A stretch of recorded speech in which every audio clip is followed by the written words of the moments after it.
Rochester, the sports leader, 95.7 FM and AM 950. The Fan, Rochester, an Odyssey sports station. It's time to start the show and talk about the sports we saw. Inside jokes and takes from Danger and Battaglia. Bills and the Sabres and the Amherst. Who gave a microphone to these jerks? Welcome to the sports bar, that's where you are. Welcome to the sports bar, that's where you are. Welcome to the sports bar, that's where you are. With Danger and Battaglia. Hey, a very good afternoon to you. Happy Friday. Welcome into the Sports Bar. Danger and Battaglia. Glad you're with us. Thanks for making us part of your day at 95.7 FM, AM 950, the Odyssey, iHeartRadio, or TuneIn apps, and the stream. Up now. You can watch the Sports Bar on Twitch or on YouTube on our channel, The Fan Rochester. I'm Mike Danger. Over there, that's Gene Battaglia. Do you know, last weekend, the NFL set a record for best preseason ratings in terms of number of viewers. The NFL Network averaging 2.1 million viewers per game. These games that don't mean anything. These games that you would think most people might, okay, I'm tuning out here in the second half. In particular, I think we're ready. I think we're hungry for football here. Yeah. Sunday night, we'll have Bills-Bears from Soldier Field.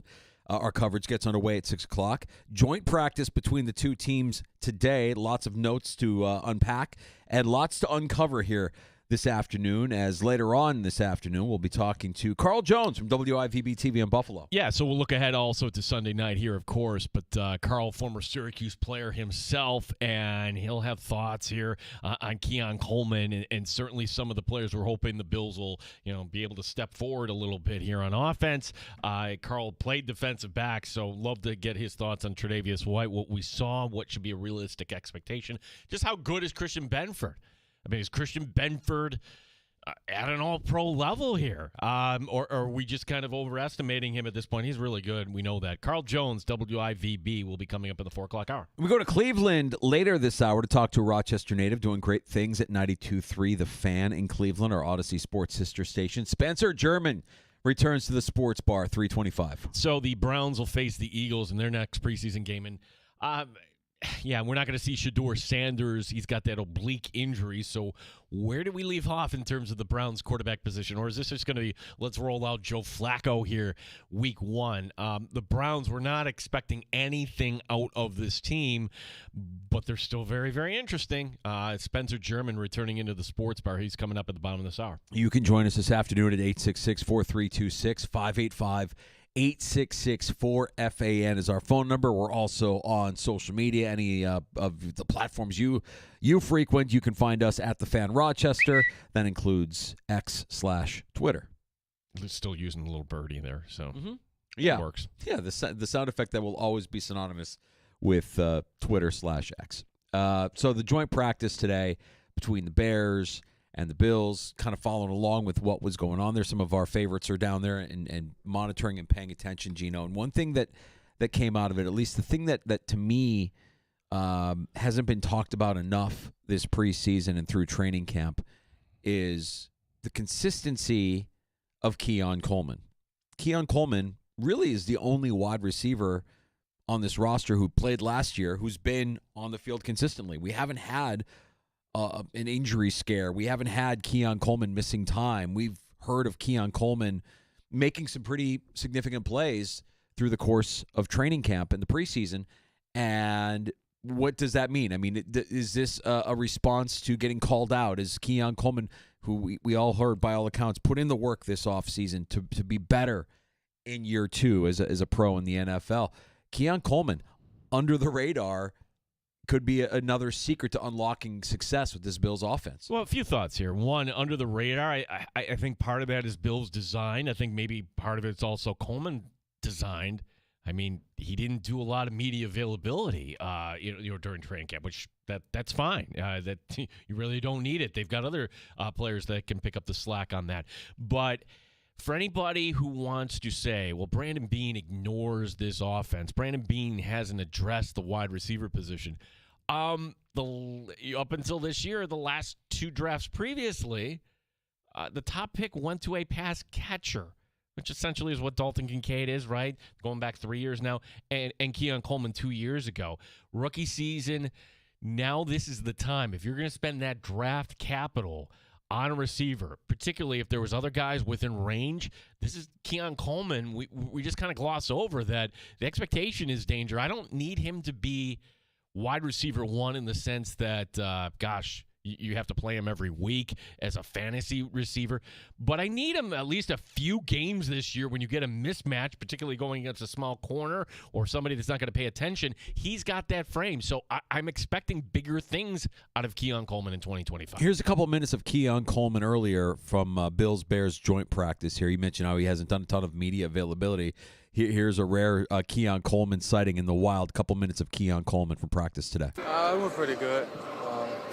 Good routes, good throws, good catches, and a lot of making plays. That touchdown in the red zone, you kind of put your hand up, and then at the last second, you had to kind of boogie to get to it. Can you take me through that play a little bit? Great play call, didn't rush the move, executed, and then made the play. Josh threw a good ball. It seemed like off the line, you really beat your man there. That's something you've talked a lot about, Keon, route running. How satisfying is it to see that work come to fruition today? I mean, we've been doing that all camp, so it ain't really nothing but another route. John was talking about consistency. You guys have got to develop consistency over the next couple of weeks. Where do you think you're at with that? I mean, good day today, so pretty good, in my opinion. For you guys as a group, is one of the keys just getting everybody back on the field between injuries and just guys being out these last couple of weeks to get your starters on the field to get reps? I mean, yeah, got to be. Pretty much the guys attacking the training room and trying to get healthy. Keon, Josh has been a good day today. What's he bring to that group? A lot, man. You see dude cut and move, and he got some wiggle to his game, can make some plays, get open. That means a lot for us, and he's able to stretch the field for us. Keon, Josh Allen has been targeting you a lot in training camp so far. Where is your connection at with him right now? I think it's pretty good, making a lot of good throws, a lot of great catches, and just staying open. What's the difference now in year two, getting to link up with him as much as you guys have? Just knowing where he wants me at, what type of ball he like to throw, what type of ball I like to catch, what's best for each one of us, and let's make it unguardable. Sean talked about it's nice to get out here against another team. You've been going up against your own team for so many weeks now. The intensity seemed like it was ratcheted up a little bit. What was it like from your perspective? It was just football shit. We ain't coming out here lacking, so we coming out to throw, to make the first hit and make the first contact. You don't wait till you get punched in your mouth to start playing hard. Too late at that point. What's the benefit of going up against another team today? It's like a mini game in a sense. You get to go against different guys that don't know your plays, that you don't play often, so you've been able to dissect what they're doing on the fly and make plays. There's a little Keon Coleman from the joint practice today in Chicago against the Bears. Did he really say anything? No, I mean, the idea that he had himself a good afternoon, right? Like he took advantage of the idea that these guys don't know where I'm going to go. They don't know our plays. They don't know my ability. And he took advantage of that, he and Josh Allen connecting on multiple big plays and touchdowns during the practice by all accounts. So a good day for Keon Coleman, a good camp for Keon Coleman, a good preseason up to this point. Whether or not we see him on Sunday, I think still remains to be seen. Will we see Josh Allen on Sunday? We've got a lot to unpack here from Sean McDermott, who spoke as well. Well, so McDermott is going to kind of defer that decision till later in today, and that's typical McDermott, right? He wasn't ready to kind of tip his hand whether we'll see Josh Allen or the receivers.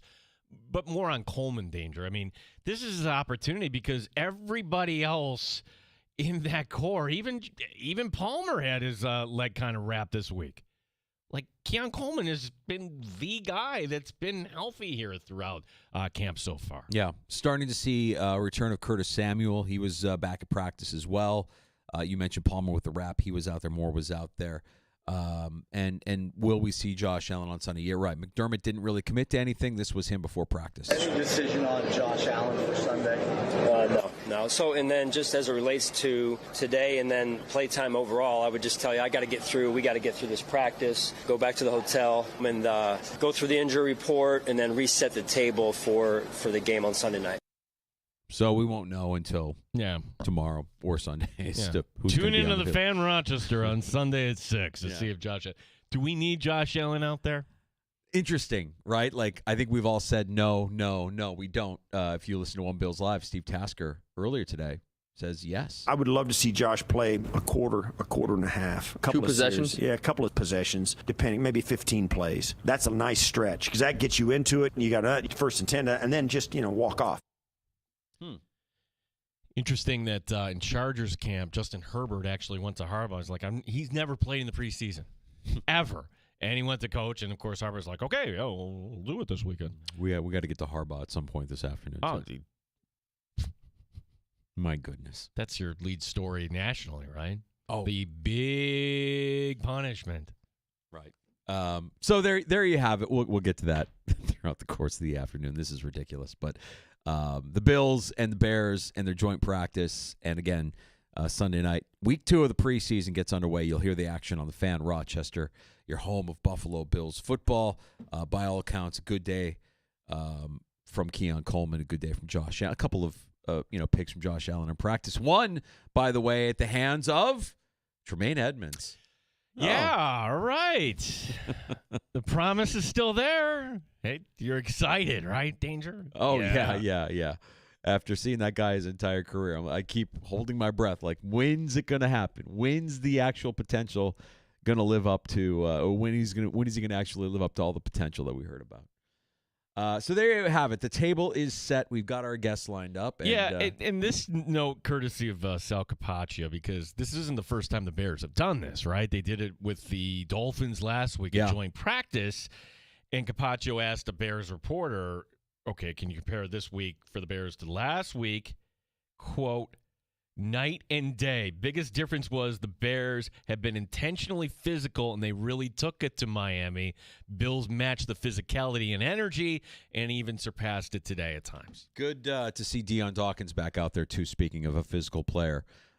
He's back with a back that kept him out of practice for a couple days. So, and we could spend a good part of today talking about what the hell's going on in Miami, too. Like, it just feels like that situation – when you look around the rest of the AFC East, is there anything that gives you hope that Miami is going to be able to compete with the Bills, that the Jets? Sure, because it's a great day, Danger.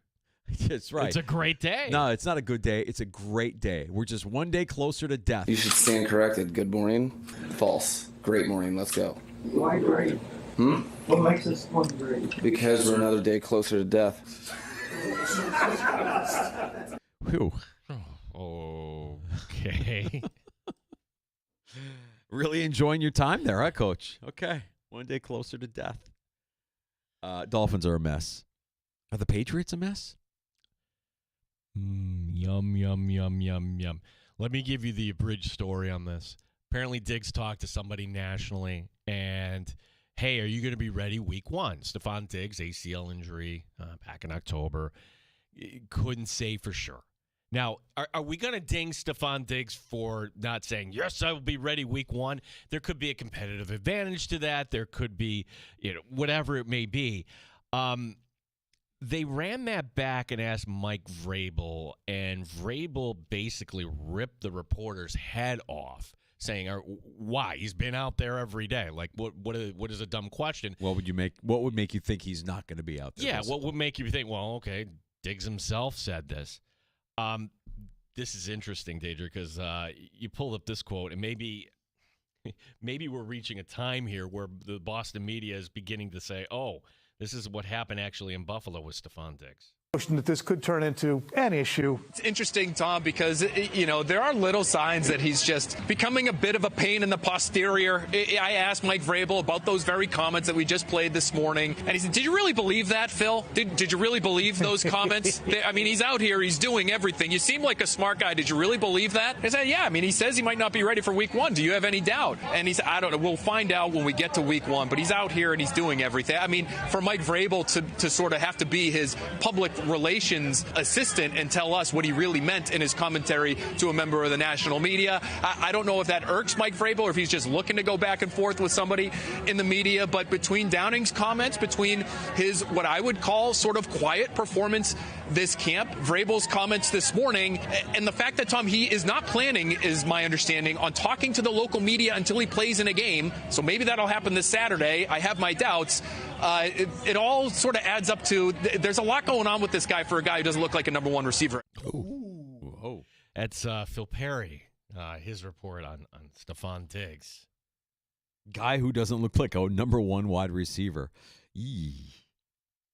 Diggs, he comes with the Diggs rules. And Sean McDermott and everybody else had to kind of navigate that in their time. That Diggs does his own thing, and Diggs is going to speak his mind, and Mike Vrabel doesn't seem to be that sort of head coach. And it's a different kind of time and place, meaning Mike Vrabel's job is to establish a culture. He needs to kind of toughen everybody up. And I totally understand that, like, Mike Vrabel might be like, why is this even a question? He's been out there. Why wouldn't he be ready week one? It's pretty great. I mean, I'll always look at Diggs, the player, as one of the best to do it in a Bills uniform. I don't know that we're talking about Josh Allen the way we're talking about him without everything that came with Steph Diggs being his teammate for those years. All that said, like, the fact that he's now the Patriots headache, that's kind of nice. It's kind of nice that they have to manage through that, navigate through that difficulty of a player who is a little challenging to corral. But I would still say, based on some of what I've seen at camp, still pretty good, man. Still runs a pretty impeccable route.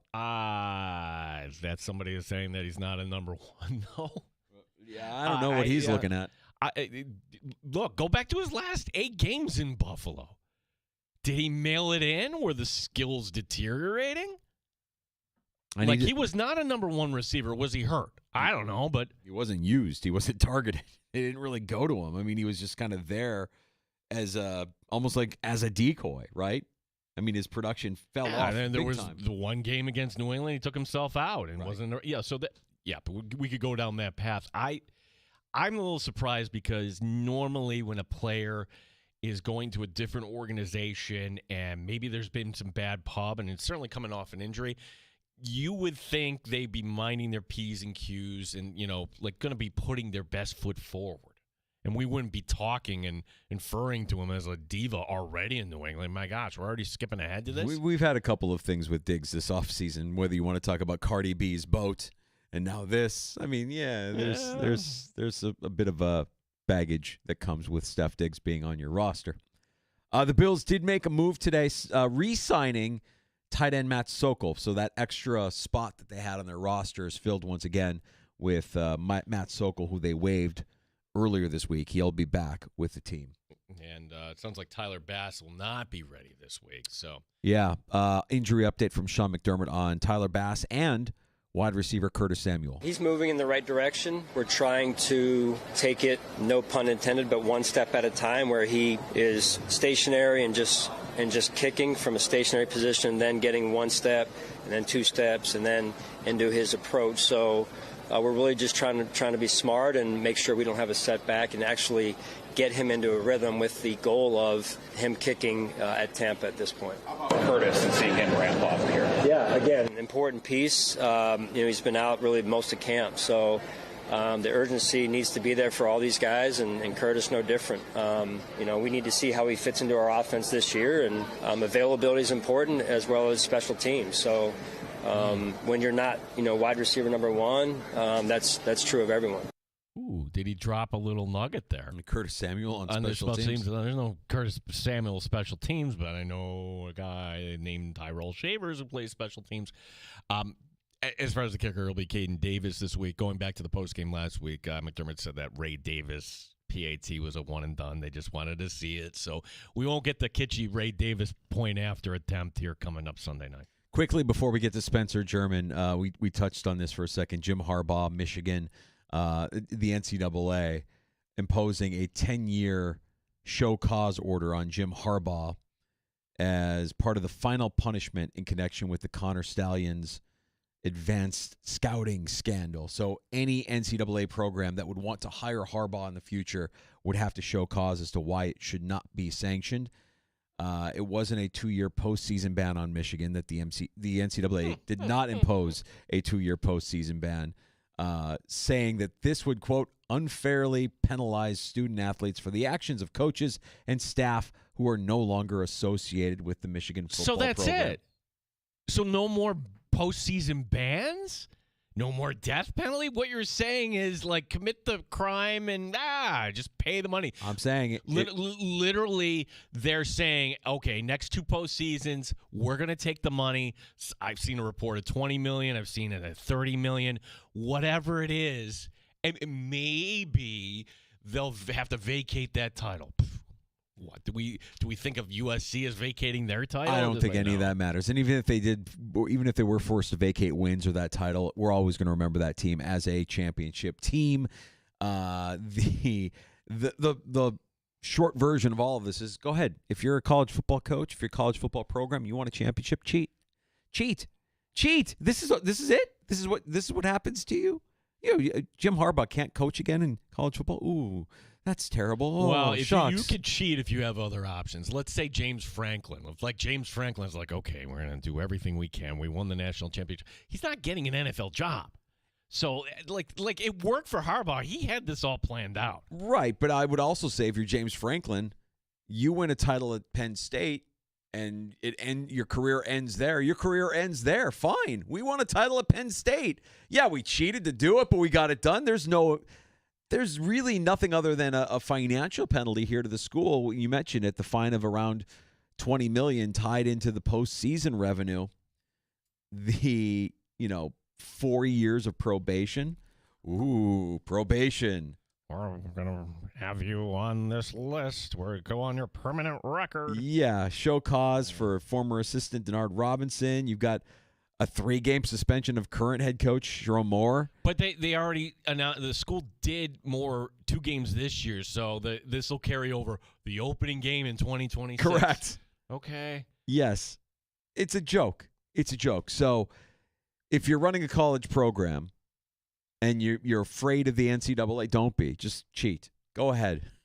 Get that title. Do whatever you have to do, whatever means necessary, just the way the University of Michigan did. And I think, didn't Ohio State have a similar kind of scandal after they won their title as well? I feel like Ohio State and Michigan. Oh, that was it was so minor compared to this. I mean, literally, that was, guys were getting tattoos and getting paid on the side. This is like, okay, legitimately, I'm going to dress up in a costume as a coach and start filming things. Nobody caught on to this.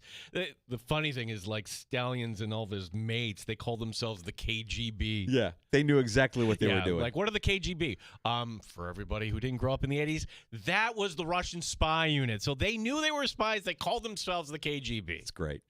Well, they got the slap on the wrist, and Harbaugh probably will never coach in college football again. Boo-hoo. Yeah.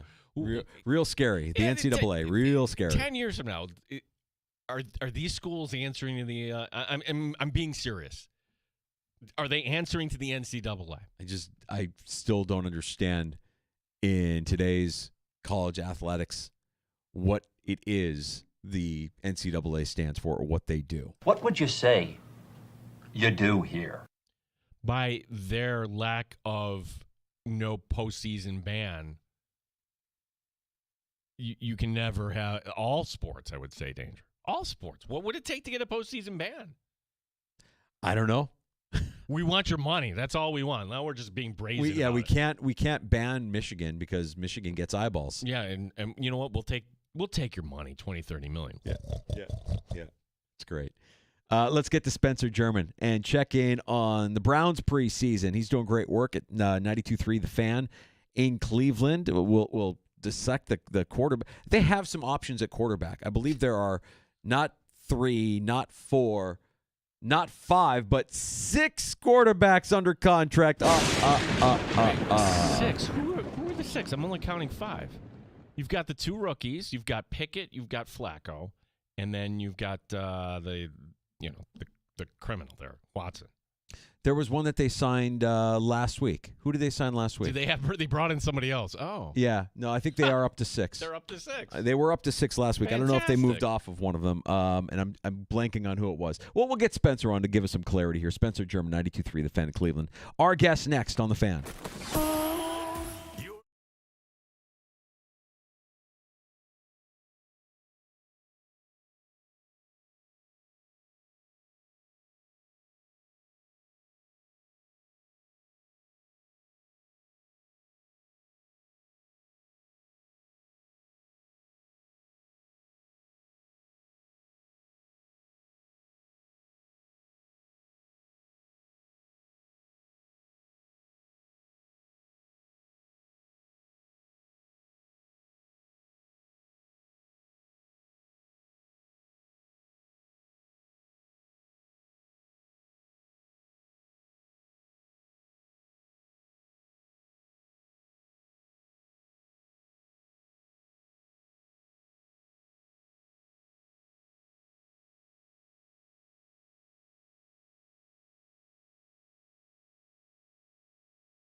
By NHTSA and the Ad Council. We know there's a lot that can go on during one night of baseball. Long home runs, epic pitching performances, catches that defy space, time, and gravity. Climbing the wall, did he catch it? He did! But what if you could get all of that summarized in a quick, concise, and at least we think, funny podcast that's under 10 minutes? Check out MLB.com's Morning Lineup. It runs Monday through Friday mornings on Spotify, Apple, or wherever you love listening most. This hour of The Fan Rochester is brought to you by Robert Half. Robert Half, we found that 67% of companies want to increase contract talent.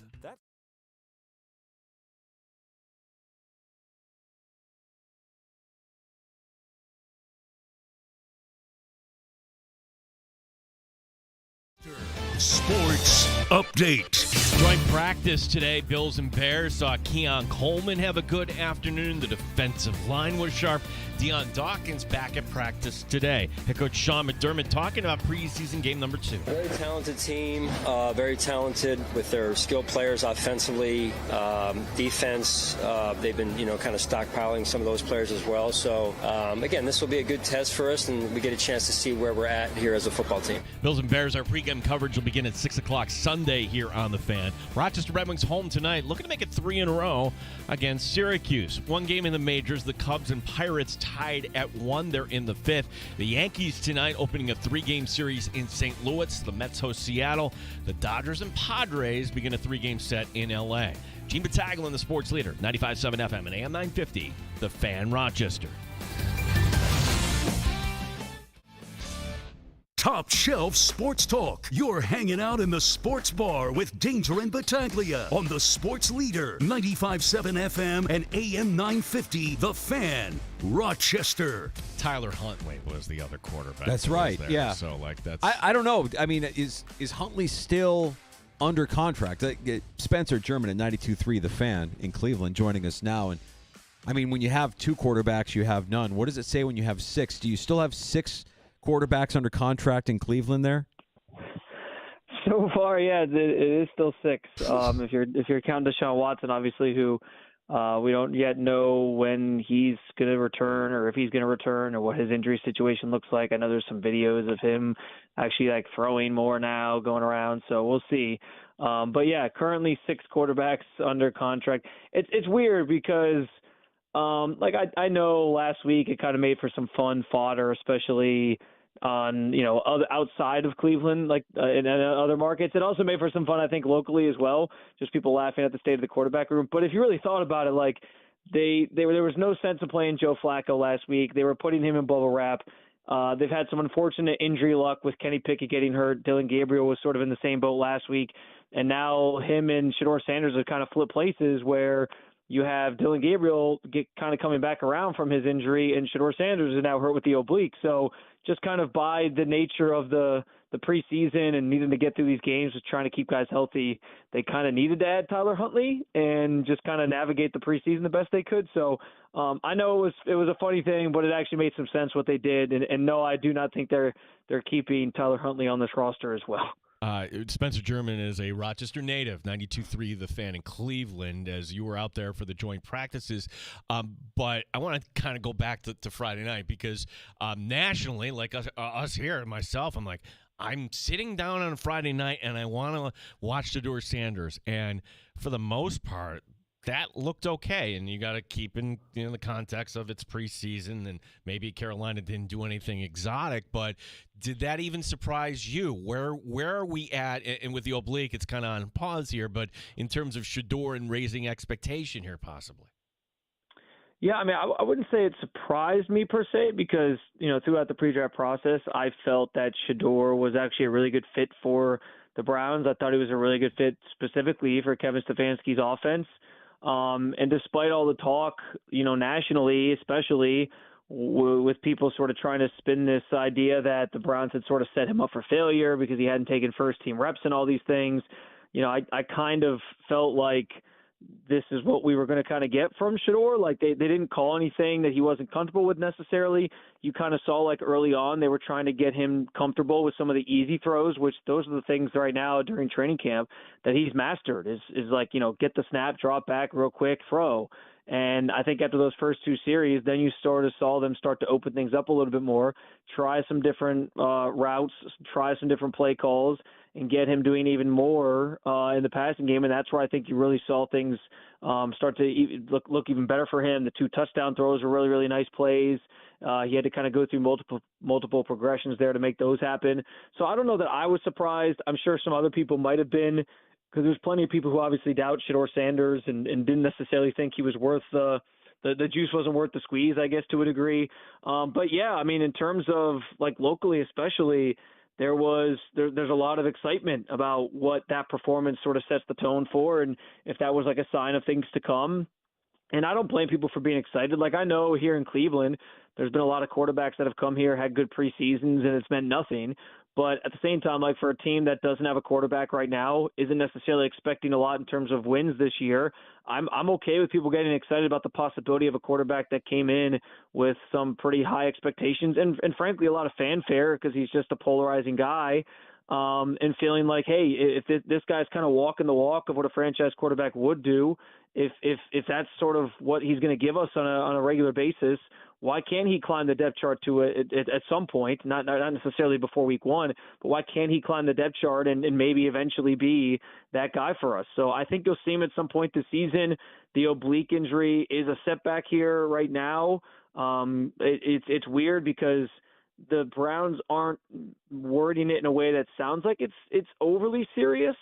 But when they say day to day, it's hard to know. A couple years ago, Deshaun Watson was day to day with a shoulder injury, and that lasted like over a month before he was able to come back. So they keep those things very vague and very broad, and they don't really give you a lot of information there. So it's hard to know. But obliques are a tricky thing because I know there was somebody on I forget who it was for the Blue Jays who was dealing with an oblique injury, and he was on the 60-day IL. So you just never know how long these things can last, and especially for a quarterback, you got to be careful with the oblique injuries. But I think everyone's kind of hoping he's back sooner rather than later. And in the meantime, it feels like the stage is set tomorrow for Dylan Gabriel to get his preseason start, and I'm sure there'll be a lot of comparing going on. Yeah, Spencer, I mean, I want to go back to Sanders because I think the entire football world was kind of surprised to see him fall to the 5th round, and I'm curious as to what the legend and lore there locally is around Sanders in terms of who made the decision to draft him and why all these other teams passed on him as many times as they did. Was it as simple as they just didn't like the brash personality, or he didn't present well in the pre-draft process? Because Cleveland feels like an outlier, and of course when the Browns take him, everybody's kind of pointing at the Browns like, well, yeah, that sounds like the kind of thing the Browns would do. Yeah, I think what you mentioned there, the second part of that is it felt like is what sort of happened. We know there's been some well vetted reporting done on how he handled certain meetings with certain teams. It sounds like his meeting with the Giants in particular didn't go very well, and so I think that sort of rubbed people the wrong way. I mean, let's face it, like these GMs and coaches and executives on these teams, like these scouting departments, like they all talk to each other to a degree. I'm not saying they give away all their secrets, but if somebody had a bad interview, I could certainly see why they're like, we don't really know how we feel about Shador. He did this with us. And maybe another team was like, yeah, he kind of did that with us too. And it was enough that I think people were kind of like, we don't know if the talent is there. And I understand to a degree, like the thing that Shador was missing is like the elite trait, right? Like the reason Cam Ward went number 1 overall is he's got that strong arm, like Josh Allen-esque, right? Like he can throw the ball anywhere. And so I think Shador was kind of lacking that, but what he did do well is he sees the field well. He can go through his reads. He didn't necessarily navigate pressure very well because he was constantly facing it with a bad offensive line last year, and that's something to work on. But he also, even despite that, protected the football very well and still put up some big numbers. So, like, there was reasons to like Shador. I think he was certainly misdrafted, or I guess that I don't know if that's the exact phrasing for that, but like I think he should have gone higher. I wouldn't have thought he was going to fall out of day 2. And so I think it just got to a point for the Browns where like the value was just too good to pass up. And there's been a lot of back and forth on, was it an ownership decision? Was it the Haslam's forcing Andrew Berry's hand? Was it the Browns who actually made the call? And Jimmy Haslam, he answered early on in training camp. He was asked about that specifically, and he tried to clarify, like, I let Andrew Berry do his job. Like, I wasn't. He said he would have, like, leaving Friday night. He was like, yeah, I probably would. If you would have told me we were going to draft him, I'd be surprised. But we got in Saturday morning, had a good conversation, and they felt like it was the right decision if he was there, and they did. So.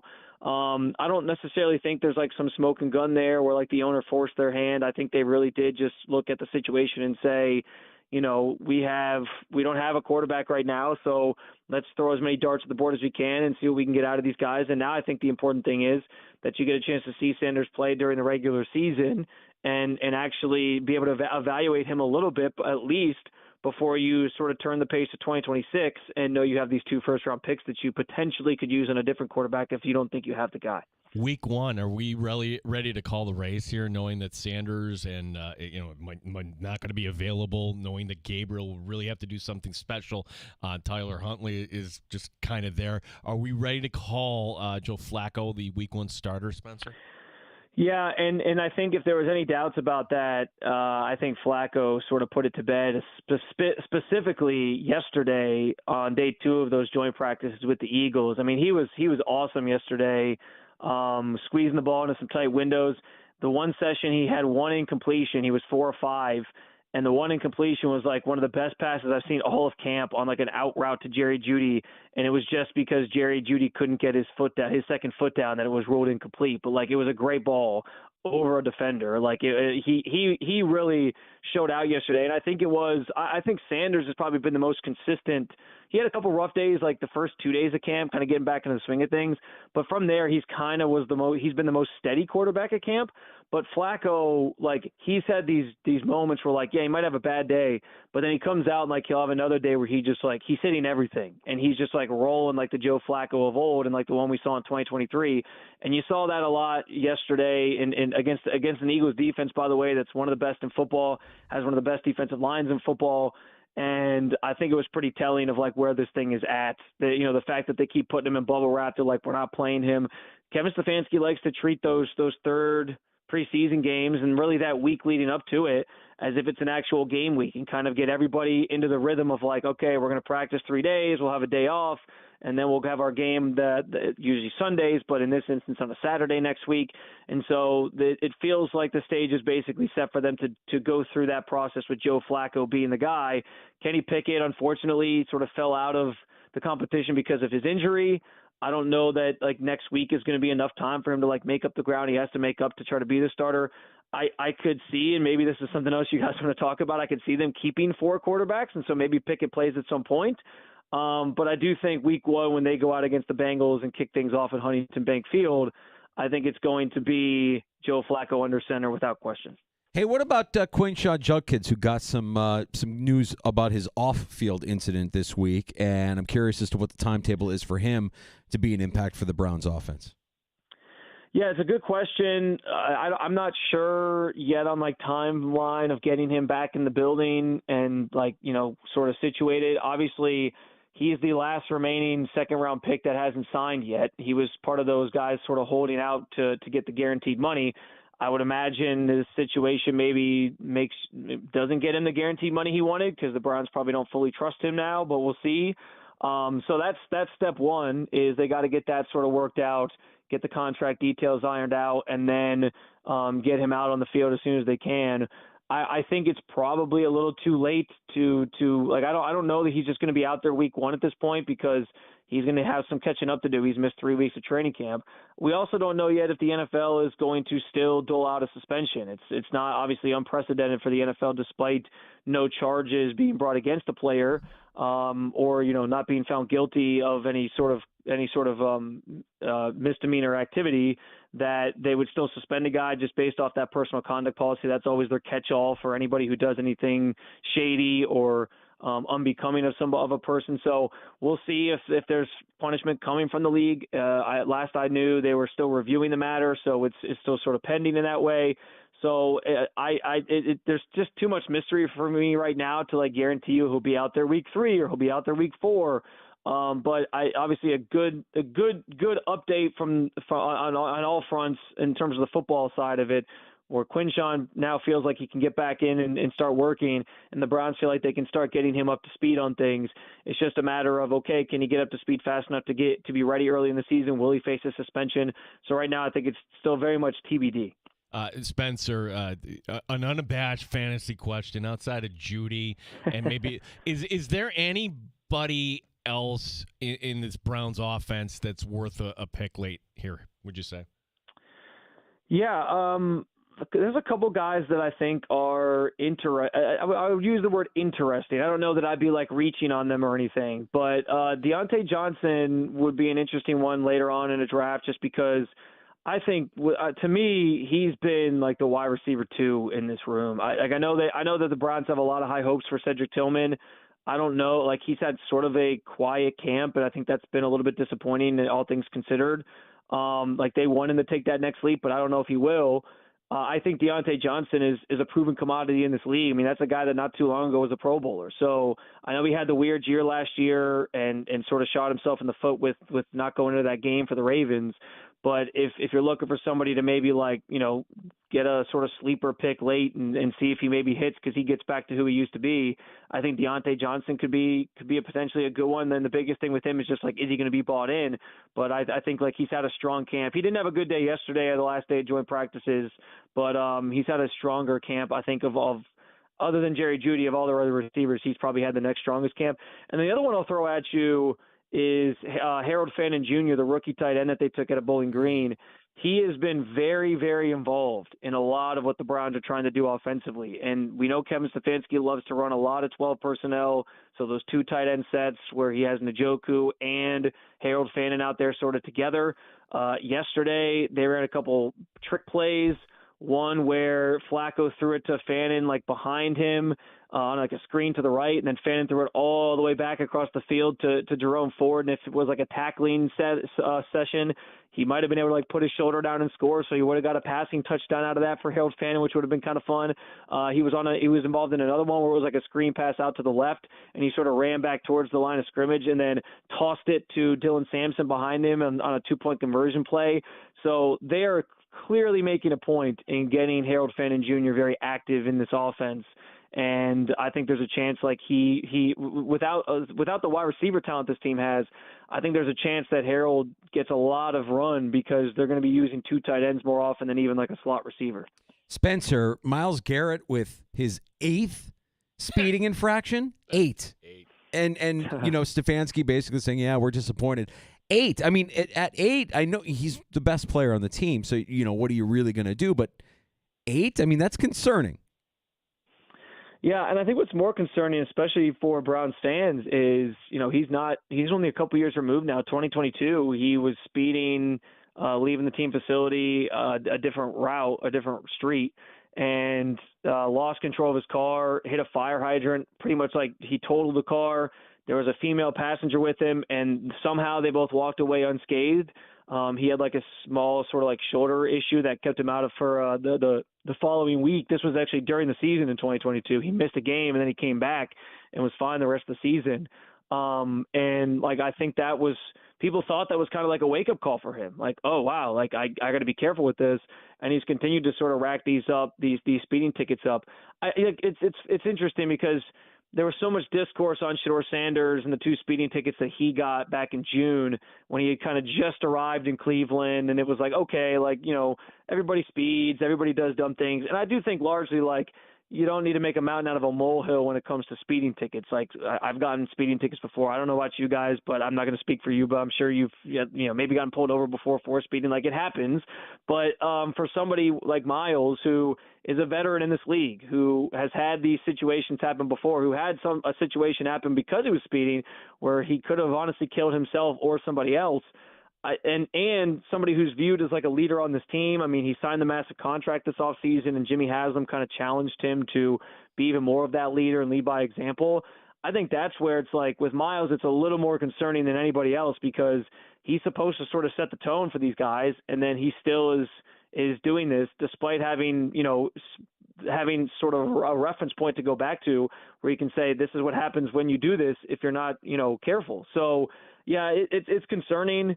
I think on some level, Myles, I don't want to say people don't like him anymore, but I do think he's tarnished a little bit his standing with the fan base. I even a year ago, I think people would have been Myles is one of my favorite players. He's one of the best Browns of all. He still is one of the best Browns of all time.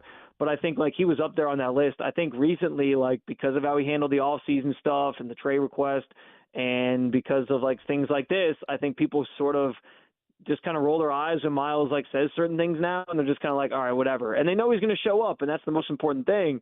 But I think there is a general sense of disappointment from both the team and the fan base that Myles kind of continues to find himself in these situations, and he's not maybe a better leader by example for this group.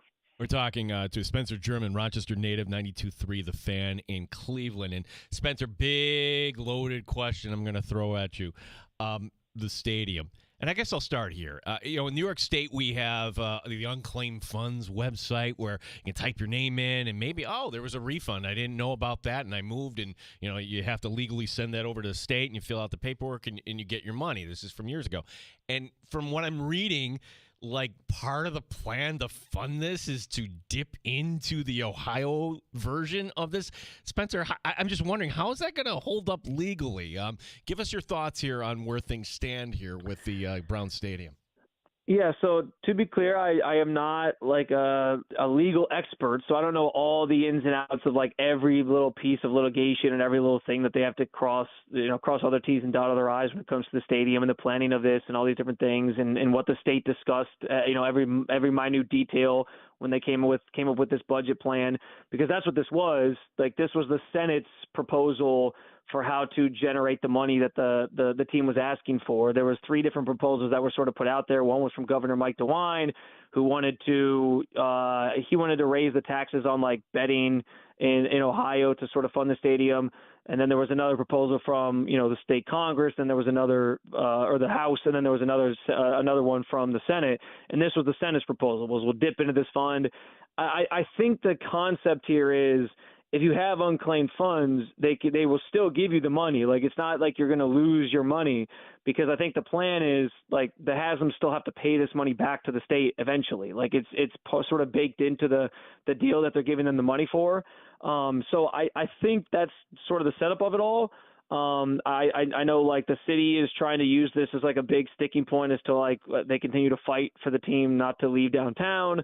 It's been, as I'm sure you guys experienced with the Bills' new stadium, it's been a lot of litigation. It's been a lot of war of words, if you will. It's been a lot of just like back and forth between different entities to sort of figure this thing out and like what makes the most sense and where to build.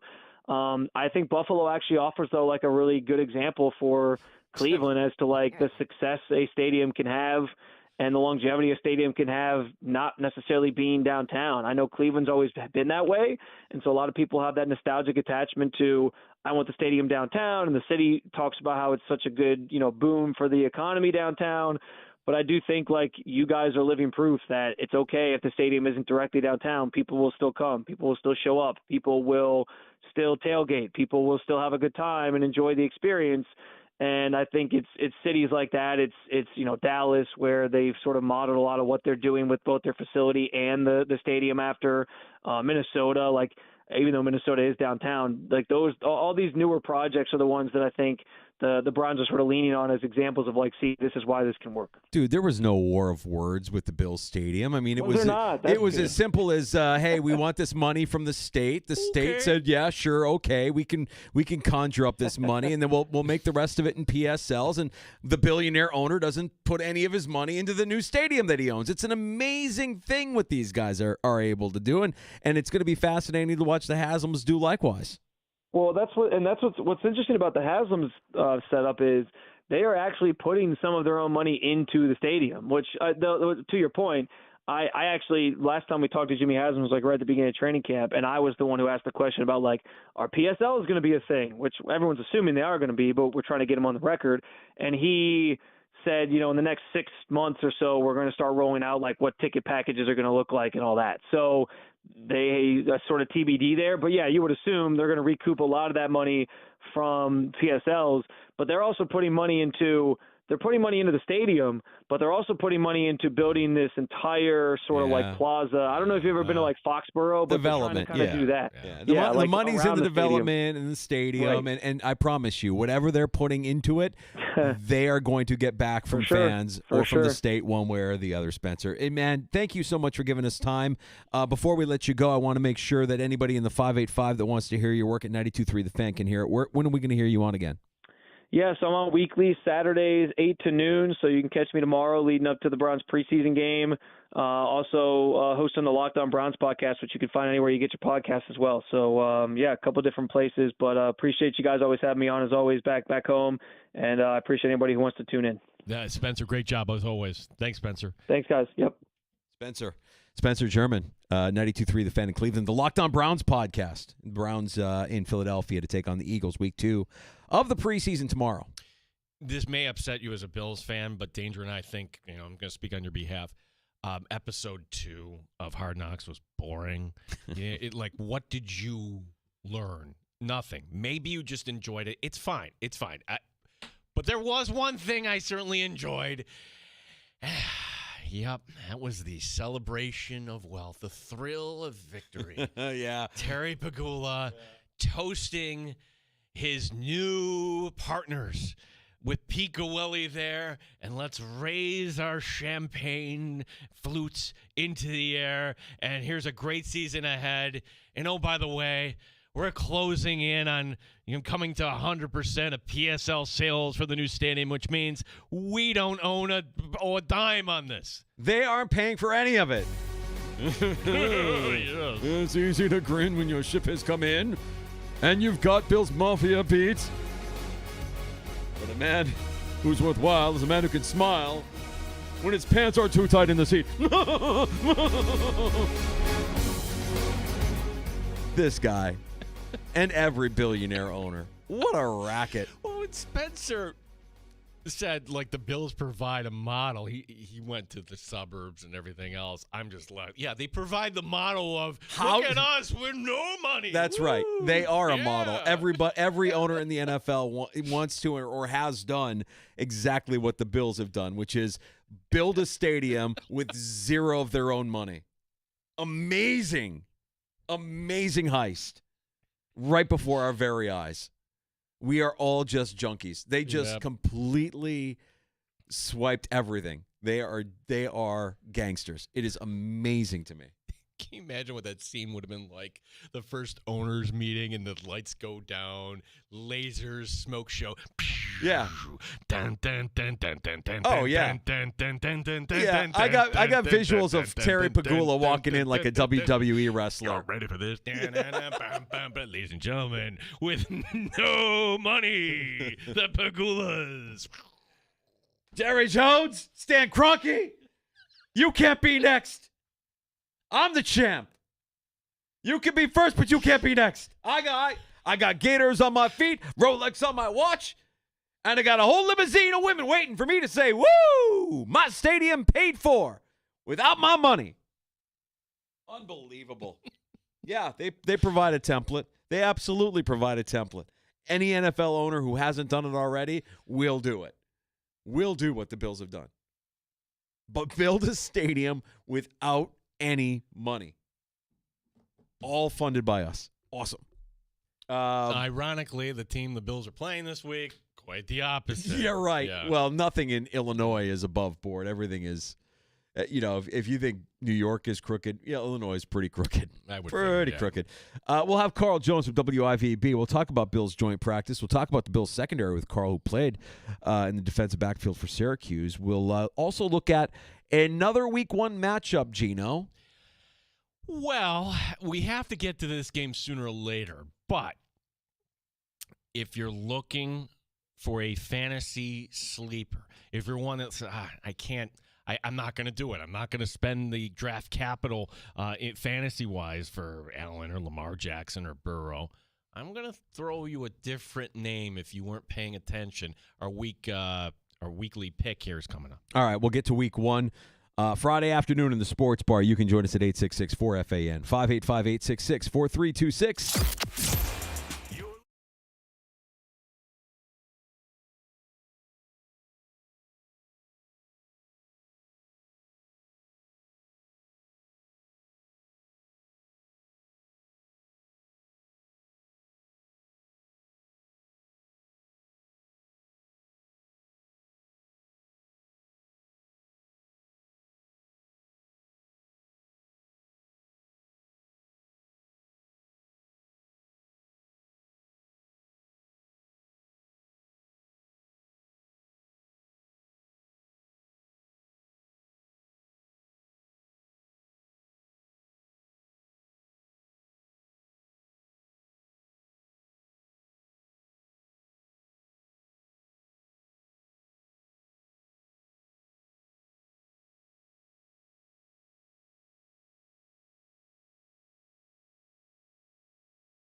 HD2 Rochester. And streaming online and in the Odyssey app at The Fan Rochester. The sports leader, 95.7 FM and AM 950. The Fan Rochester.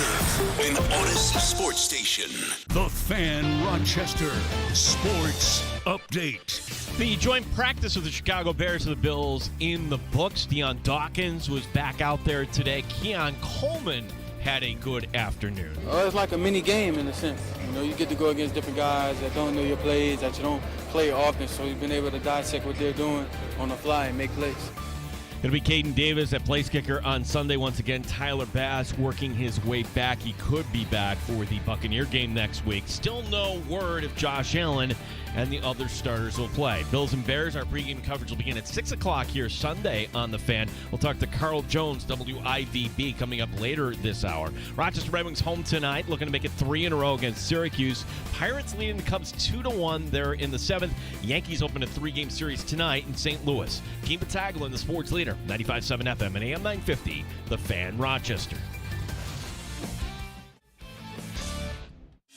It's time to start the show and talk about the sports we saw. Inside jokes and takes from Danger and Battaglia. Bills and the Sabres and the Amherst. Who gave a microphone to these jerks? Welcome to the sports bar, that's where you are.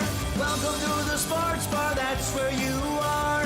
Welcome to the sports bar, that's where you are. With Danger and Battaglia. Our coverage of Buffalo Bills training camp is brought to you by Ace Swim and Leisure. Get the most out of summer. Ace has beautiful outdoor furniture, fire pits, parts, accessories, chemicals, everything you need for your pool. Chilai Ave and Ridge Road, Webster.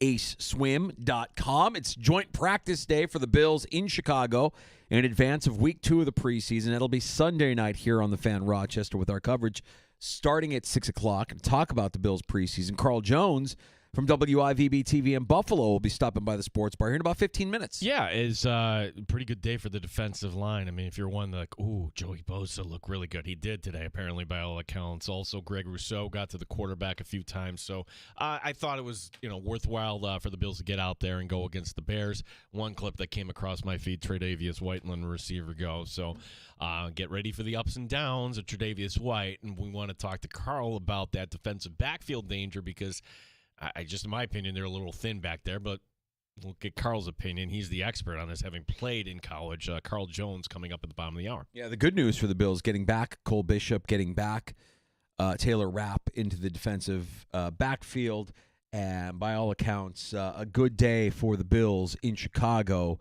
where the Bears don't have the same aspirations this season as the Bills do. I think, when we talked to Mark Grody yesterday, I should say, who covers the Bears for 670 The Score in Chicago, is that most Bears fans, I think, would just like to know through this season that they've got their quarterback, that they know that this is the guy that's going to be their quarterback for years to come. If that's the bar that you're trying to clear, you have a different set of expectations than what the Bills do. The Bills obviously know who their quarterback is, and it's Super Bowl or bust. So getting Bishop, getting Rapp back on the field, the Bills matching the physicality of the Bears. Elijah Moore also having himself a decent afternoon, catching several Josh Allen passes, some for some big gains. You mentioned Bosa.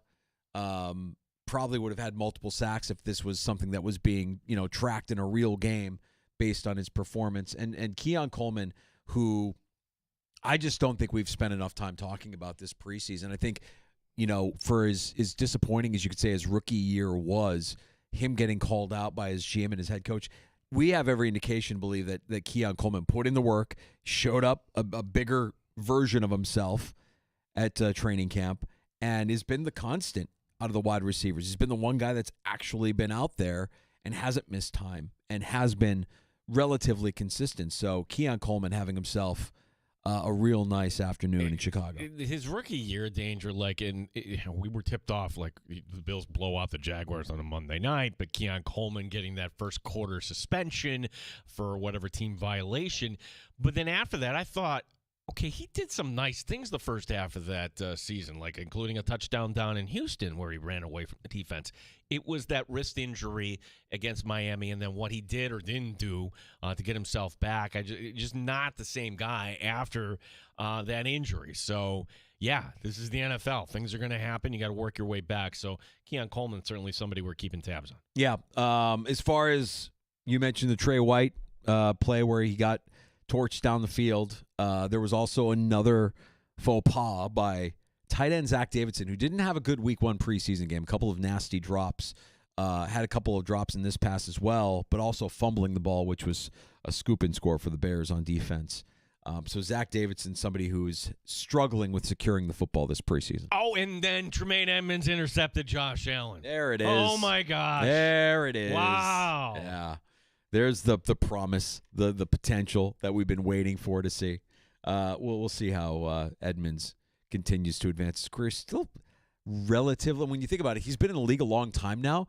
I don't think he's 30 yet. I think he's 28, 29. We forget how young he was when the Bills drafted him. I'm going to say 27. Yeah, he might even be younger than what I might be giving him a couple of years that he doesn't have. I mean, the Bears getting him from the Bills in free agency, 27? Yeah, there you go. 27 years 27. old, so still got a lot of years left in the league, and maybe at some point he lives up to the potential. But I'm not holding my breath on that one. You're going to get so excited. Unless it's in practice. You're going to get excited Sunday night. Oh, I can't wait for Sunday night. Sunday nights, I mean, are you not excited? I know you're not excited because it's an 8 o'clock kickoff, but I'm excited for Sunday night. No, like Sunday night, I'm going to be which I really wanted to watch the Mets Little League game. They're playing. They get the tap this year against the Mariners. No, forget that. This team sucks, the Mets. Oh. I'm sorry. I'm sorry. You lost 2 or 3 to the Braves? I can't say anything. The Cubs are losing to the Pirates right now. So what are our teams doing just farting around here down the stretch? You know, they're not going to find themselves in the positions that they're in here at the end of the season if this keeps up. You realize the Mets are only a half game ahead of the Reds. The cheap-ass Reds are only a half game back. Yep. Sorry. Not great. Not great. Not great at all. We've got a week 1 game to talk about. We do. And this game, I'm sorry, it's gross. It's our version of a Friday news dump, if you will. We got to do it. We have to do this sooner or later. But trust me when I tell you there's an angle that maybe you can use to your benefit in this game. Carolina at Jacksonville. Woo! Jacksonville at home giving up the 3 points. Why? I have no idea. Liam Cohen, what's this offense going to look like? Who knows? You would think it would be better, but how long is it going to take? Let's go to the other side, though. This is a fun trivia question. Only 2 quarterbacks in the NFL last year in a game had 3 touchdown passes and 2 rushing touchdowns in a game. 5 touchdowns, 3 through the air, 2 on the ground. You know one of them, 17. The other was Bryce Young. The light bulb, if you missed it, went on for Young. The advanced metrics, they were good at the end. Last 10 games, 15 touchdown passes against 6 interceptions. All this on a bad team.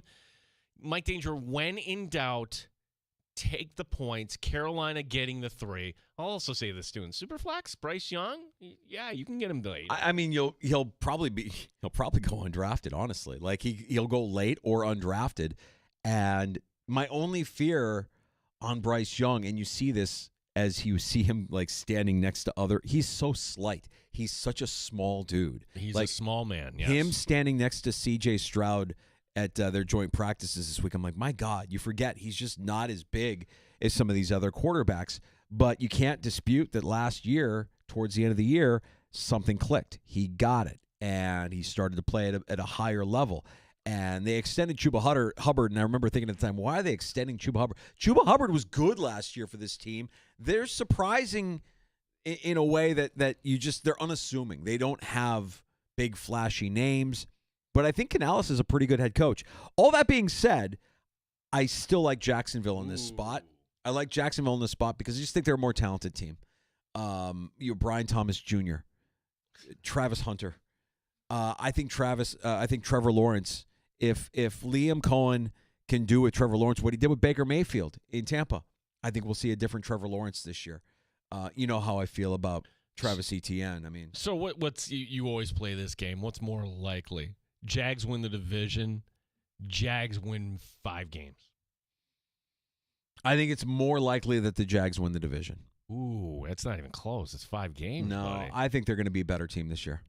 I think they're a better team this year. Well, I guess from the standpoint of we certainly are not counting Tennessee to win the division.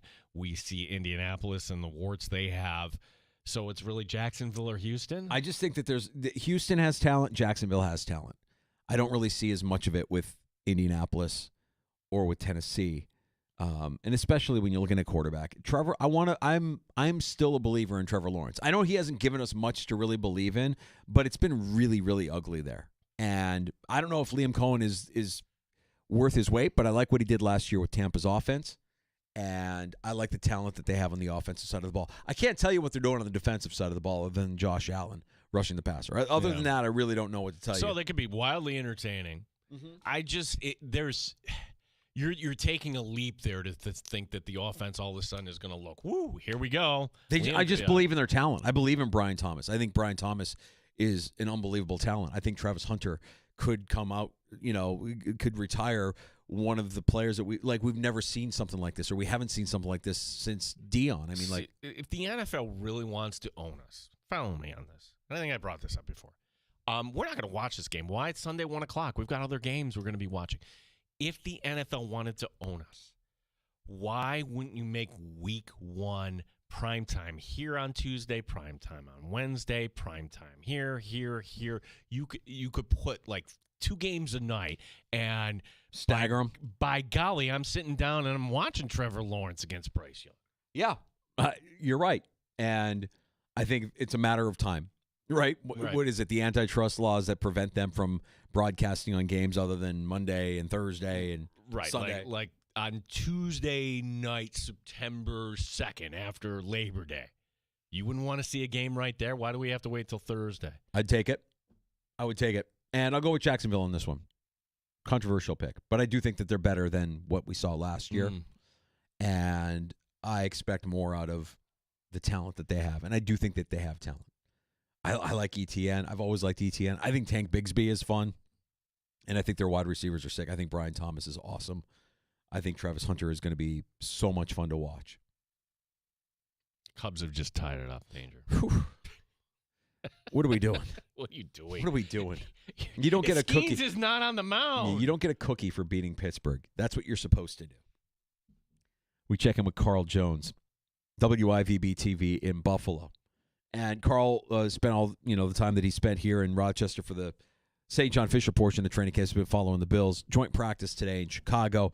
We'll get his takes not just on the Bills preseason up to this point, but also on the defensive secondary here, where you believe they're thin at corner. We've heard plenty about Cole Bishop not being on the field in his second year. There was another note, a guy that I thought, I like him. Corey Couch today limped off, so another injury. All right. Well, we'll get Carl Jones' take on the Bills here as we get ready for week 2 of the preseason coming up here on Sunday night in Chicago. Our guest next, Carl Jones, WIVB TV in Buffalo on The Fan.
Joint practice in the books as Keon Coleman had a good afternoon. Deion Dawkins back on the practice field.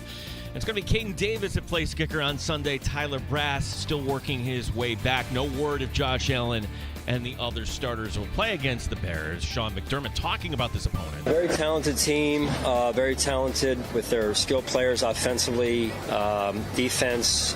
They've been, kind of stockpiling some of those players as well. So, again, this will be a good test for us, and we get a chance to see where we're at here as a football team. Bills and Bears, our pregame coverage will begin at 6 o'clock Sunday here on The Fan. Carl Jones, WIVB, to join us next year in the Sports Bar. Wings home tonight against Syracuse. Cubs and Pirates are tied at 2 in the 8th. The Yankees open a 3-game set tonight in St. Louis. Gene Battaglia, the sports leader, 95.7 FM and AM 950, The Fan, Rochester. The beer is cold and the wings are hot. You're in the Sports Bar with Danger and Battaglia on the Sports Leader, 95.7 FM and AM 950 The Fan, Rochester. Covering the Buffalo Bills for WIVB TV in Buffalo. Carl Jones back in the Sports Bar. Danger and Battaglia. Carl, love having you on with us. Appreciate you making some time. We also want your jeweler's eye focus on the defensive backfield for the Buffalo Bills, because we've heard a lot about how great Trey White looks. The Hairston injury, of course, is unfortunate. Bishop missing a lot of time alongside with Taylor Rapp. They both returned to the joint practice today. And let's start with Bishop, Carl. How much at a disadvantage is he at here, or is it just a foregone conclusion that when week 1 rolls around, it will be Bishop and Rapp, and despite the injuries and the time that has been missed here in the preseason? If he stays healthy from here on out, I would say that he will be the week 1 starter. I think they've given him the complete runway to do so. But if we get to a point where he's out, let's say 4 to 5 more days, I think that's where the conversation gets dicey. I'm just of the belief where where the floor is with Damar Hamlin. He gives you a consistent floor. May not be all that high, but the Bills coaching staff clearly trust him out there. But Cole Bishop, in theory, we obviously haven't seen that. I think Sean McDermott alluded to that earlier this week. In theory, with his physical attributes, he provides a higher ceiling that could allow the Bills defense to do more. So I think they just want to give him the opportunity to see what he can do and lead into at least the first half of the season to see all those attributes in real life. Carl, seeing Tre'Davious White at camp and, had a lot of good practices out there, seemed like he was the old Trey in terms of personality and confidence. But now we get to the preseason and, he's going to get a lot of volume his way, if not for nothing else. Like Christian Benford is so good on the opposite side. So what is a realistic expectation for Tre'Davious White here as he's at the back end of his career? Yeah, I think the days of him being all-pro Trey, I don't think that's being realistic. For obviously, you mentioned his age, also the 2 severe injuries. Just asking him to do that at this point in his career just wouldn't be logical. And the Bills aren't going to do that. It's too smart of a coaching staff. But similar to the conversation with Damar Hamlin, I believe that because of the fact that Trey White knows the system, he's a very smart player. Even in his prime here in Buffalo, he was very heady and smart. He will provide a consistent floor in terms of he will more often than not be in the right place. Now, the question from there goes, will he execute the play and go beyond that? That's 2 separate conversations, and I think that's where the conversation around a Max Harrison and maybe some of the upside with him, they're like, oh, that's intriguing a little bit. But I'm really excited to see Trey. It was so dope to see him because, quite frankly, I think all of us in the media were like, hey, we don't know what he has left in the tank. And during his time at St. John Fisher and now in Buffalo, I'm not going to say he's all pro Trey by any means, but he looks like a very competent player out there, which, quite frankly, if you would ask me the same question back in May, I would have been like, yeah, no way. We're a little nervous that corner room is a little bit thin, especially when you consider with Hairston being out through most of camp here. There's probably a benefit to stash him on IR to start the season as he recovers from that knee injury. How do you see it working out? How do you divvy up the reps? Who's making the team? And do they need to add a body to the room? Yeah, I do hear the argument for putting him on IR to give him more rest off of the knee injury. I hear that. But on the other hand, though, the Max Harrison that I saw at St. John Fisher, he was a guy that was a little green. He needed more time. He needed some more time on task. And with him on IR, he won't be on the practice field to get those extra reps. So I think it goes both ways in terms of, like, yes, he will be more removed from the knee injury and he'll be more healthy. But that also takes away reps and time of him being on the field to get caught up with the playbook. Because, listen, we've all played sports before. You can learn as much as you can on a whiteboard and on a piece of paper. But until you're out there with the bullets or live, you're not going to really feel truly confident out there on the field. So I think it's a tough conversation to have. I will say that you know what Dane Jackson's going to give you in terms of a floor. To this point, Trey White gives you a floor a couple notches above that. I think you roll into the regular season with Dane, Benford, Trey White, Jamarcus Ingram is still on the roster as well. And I don't know Max Harrison's health, but let's say that he's healthy by August 28th. I would like to see him on an active roster because I just want to get him as many reps as possible. I don't want to delay his development any longer. Carl, on the positive side, what are you seeing out of Christian Benford? Is this the year perhaps he breaks through and gets that all-pro status? Man, this is a Christian Benford Stan account. I am all about CB47, everything that he does. I just love watching him work. And at St. John Fisher, he's always been a confident dude. I remember as a rookie just talking to him, he has some type of, it's like the kids like to say, this aura about him, right, where he just walks and talks a certain way where, like, yeah, I may be a sixth-round pick, but I know I'm supposed to be here. And he never said that outright, but that's just the aura that he exuded every time you spoke with him. And this year, I think it's on a different level. It's just like how he's commanding himself in one-on-ones. He's talking trash. You hear him a little bit more. He's not a loud guy, yet I hear him more out there on the field. And his play was excellent at St. John Fisher. I don't know about the All-Pro because a lot of that stuff is based off of stats, and you got to get an X amount of interceptions. But in terms of being a cornerback that executes his assignment, snap in and snap out, I felt as if he was top 10 last year. So if he gets a couple more tip balls to go his way, a couple more primetime opportunities where he, goes up against the Jamar Chase and holds him to 20 yards, that's when I think he'll get his shine and just due because he's a player that I think is nipping at the bud of like that Pure One conversation of like right below the Sting Lees and Surtans and all them. Carl, on the other side of the ball, somebody who had a good day today at the joint practice and is, I think, kind of quietly established himself as the best wide receiver at camp for the Buffalo Bills. That's Keon Coleman. Talk a little bit about his transformation here through the course of the offseason and now into the preseason. Yeah, I think he's had his ups and downs, I would say. He's had the days where, like, hey, he'll go up against a Christian Benford in one-on-ones and not go that well. He'll have his drops where you're like, man, that's a concentration drop. Got to have that. But then he'll have these high-end plays that no one else in the Bills roster could ever dream of in terms of playing above the rim. And it's intoxicating when you see that stuff.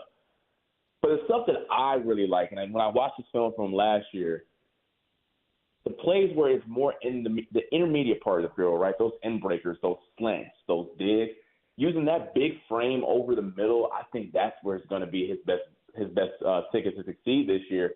And I'm sure with all of the reports that we've seen from Chicago today and the stuff that I've seen with my own eyes, I know the down-the-field jump balls, like dunking on guys, is intoxicating. But I think where he's going to make his money this year is over the middle of the field. Think of that Titan slant where he took for like 60-odd yards or whatever. Or you think about some of the other plays, that seam ball against the Seattle Seahawks. That's where Keon Coleman is at his best. And I think that now he has a year under his belt in terms of playbooks. He's a more refined route runner. That's where he can take the next step as a player. At the opposite end, like, who is the last receiver to make the 53? Because it's the Curtis Samuel question. And I don't know if you caught this today or not, Carl, but Sean McDermott was asked about Samuel's status, and he talked about it. In the end, he mentioned special teams. And I don't think of Curtis Samuel as a special teams player, but I do think of Tyrell Shavers as a special teamer. So do they keep six receivers? I don't know if they find a trade partner knowing what Samuel makes. Who do you think makes the last position on this team? Yeah, the Curtis Samuel conversation is interesting because he wouldn't be an outright cut. I think his dead cap is somewhere north of $7 million. So the Bills are already up against the cap. They wouldn't do that. But you're right. It would have to be a trade partner, and I don't know who would want him at that salary per se, especially with his injury history over the past 14 months or so. But Tyrell Shavers, Sean McDermott, I want to say called him out, but he said the next step with him is being a player that can contribute on special teams. And the reports that we've seen today, Josh Reed and Sal Capaccio talked about how the fact that he was really impressive in as a punt gunner today.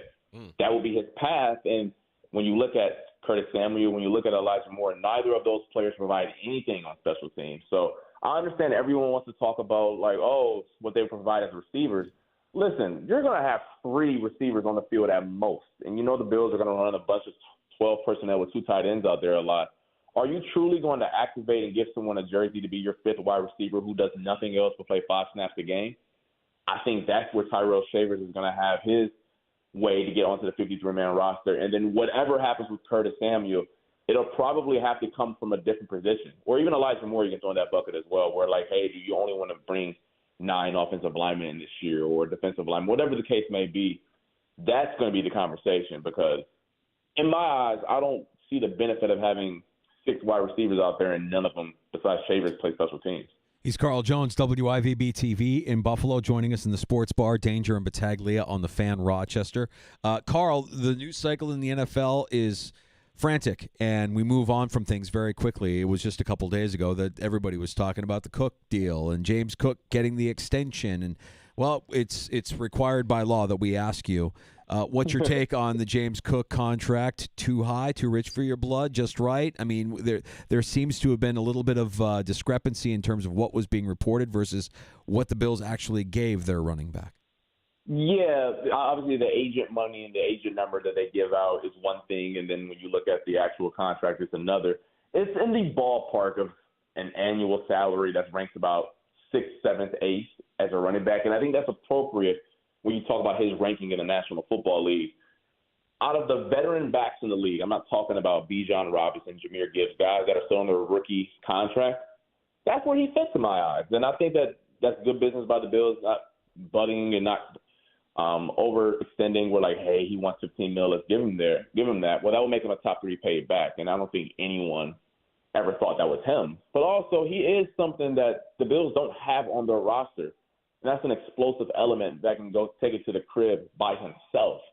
Because when you think of Josh Allen and every single time you play him, as a defensive back, when you have a quarterback like that who can hit every blade of grass on the field, defensive back coach is going to tell you, hey, number one objective, make sure 17 doesn't beat us deep. So that means your defensive back's going to play a little bit further off. Well, it will be great to have a running game that can be your explosive element in that regard. And that's where James Cook comes in, and he's super, super valuable to the Bills. So I know the snap count percentage. I'm one of those people who believe, like, yes, he isn't a 3-down back. That probably limits his value a little bit. But that explosive element, the Bills don't have it anywhere else. So you couldn't let that guy leave and walk out the door. Carl, first world problems we have here in Western Europe. We don't even talking about the quarterback. It's like Josh. I mean, just a straightforward question. Like Josh Allen, we can't take it for granted, but what can he do to build off of last year? I mean, one thing he did really well last year is really didn't turn the ball over that much, and that would just kind of be step one, I would think. He's so good. I mean, you're talking about build upon it. I mean, at this point, I don't know how much further he can go. Besides, obviously, the Lombardi trophy, but that's really not on him. That's on the other 52 players as well. I remember at Fisher one of the days, we were like day 6, and we were like, hey, has anyone realized how's Josh Allen playing? I'm like, honestly, I have no idea because I'm watching every other position. But regardless of if it was an up and down day, if it was an excellent day, when week 1 rolls around, 17 is going to be ready. He took care of the ball extremely well last year. He ran the ball when needed. He made the explosive play when his team called upon him and asked him to do it. I just love the fact that he's found that balance of that Superman analogy that we all use. Hey, when he puts on that cape, there's no one better in football. But he also tapped into that Clark Kent aspect last year where he wasn't blowing up buildings to get the job done. And if he can just continue to refine that part of him, I mean, I don't see why he wouldn't be in another conversation to win the MVP. Carl, do you want to see him in the preseason? Should he play in the preseason? I don't need to see him. I think everyone else, it's good to get some some scar tissue, to build up some callus your body a little bit, but I don't need my quarterback to get callous at all. Just bubble wrap him for week 1. Is there an area I personally like? It could be the corner position if you don't have Harrison, but if the Bills were going to pick somebody else up off the waiver wire when we get to cut down day, could you see the Bills kind of fortifying one particular position on this team, Carl? I think corner would be the area. I know that I did say that I would love to see Max Harrison on the 53-man roster, but let's say the knee isn't up to par to where they think he can go week 1 or even be ready right after that. I think you can see a veteran guy out there on the market. There are a bunch of veteran players.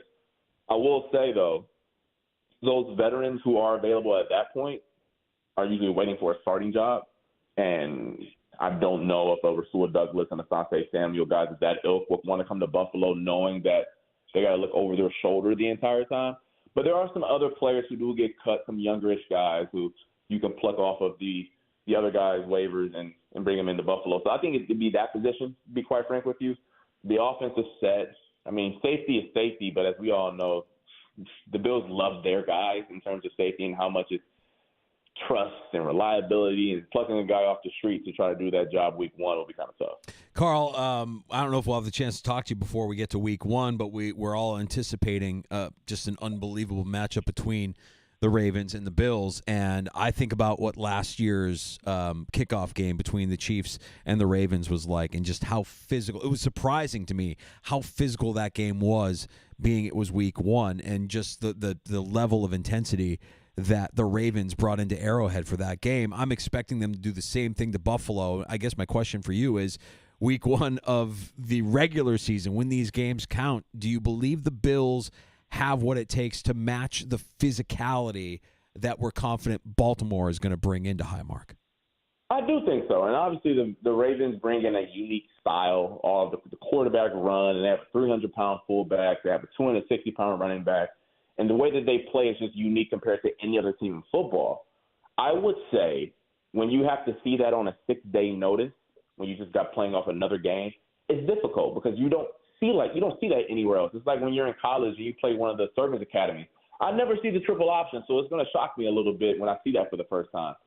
Well, the Bills have had all offseason to prepare for this style of offense, and I think that's a huge benefit getting the Ravens week 1 as opposed to week 13 when you just got done playing the New Orleans Saints. And you got to contrast from what they do to what Baltimore does. They'll bring their hard hats just like Baltimore does as well, and we're going to get a heavyweight bout in Orchard Park come early September. I'm just wondering, this goes back to like the opening day of camp where we really didn't realize, my gosh, Matt Milano, he looks to be back here, but you have a player in Dorian Williams who's really good. Now, Williams, soft tissue, but he's working his way back.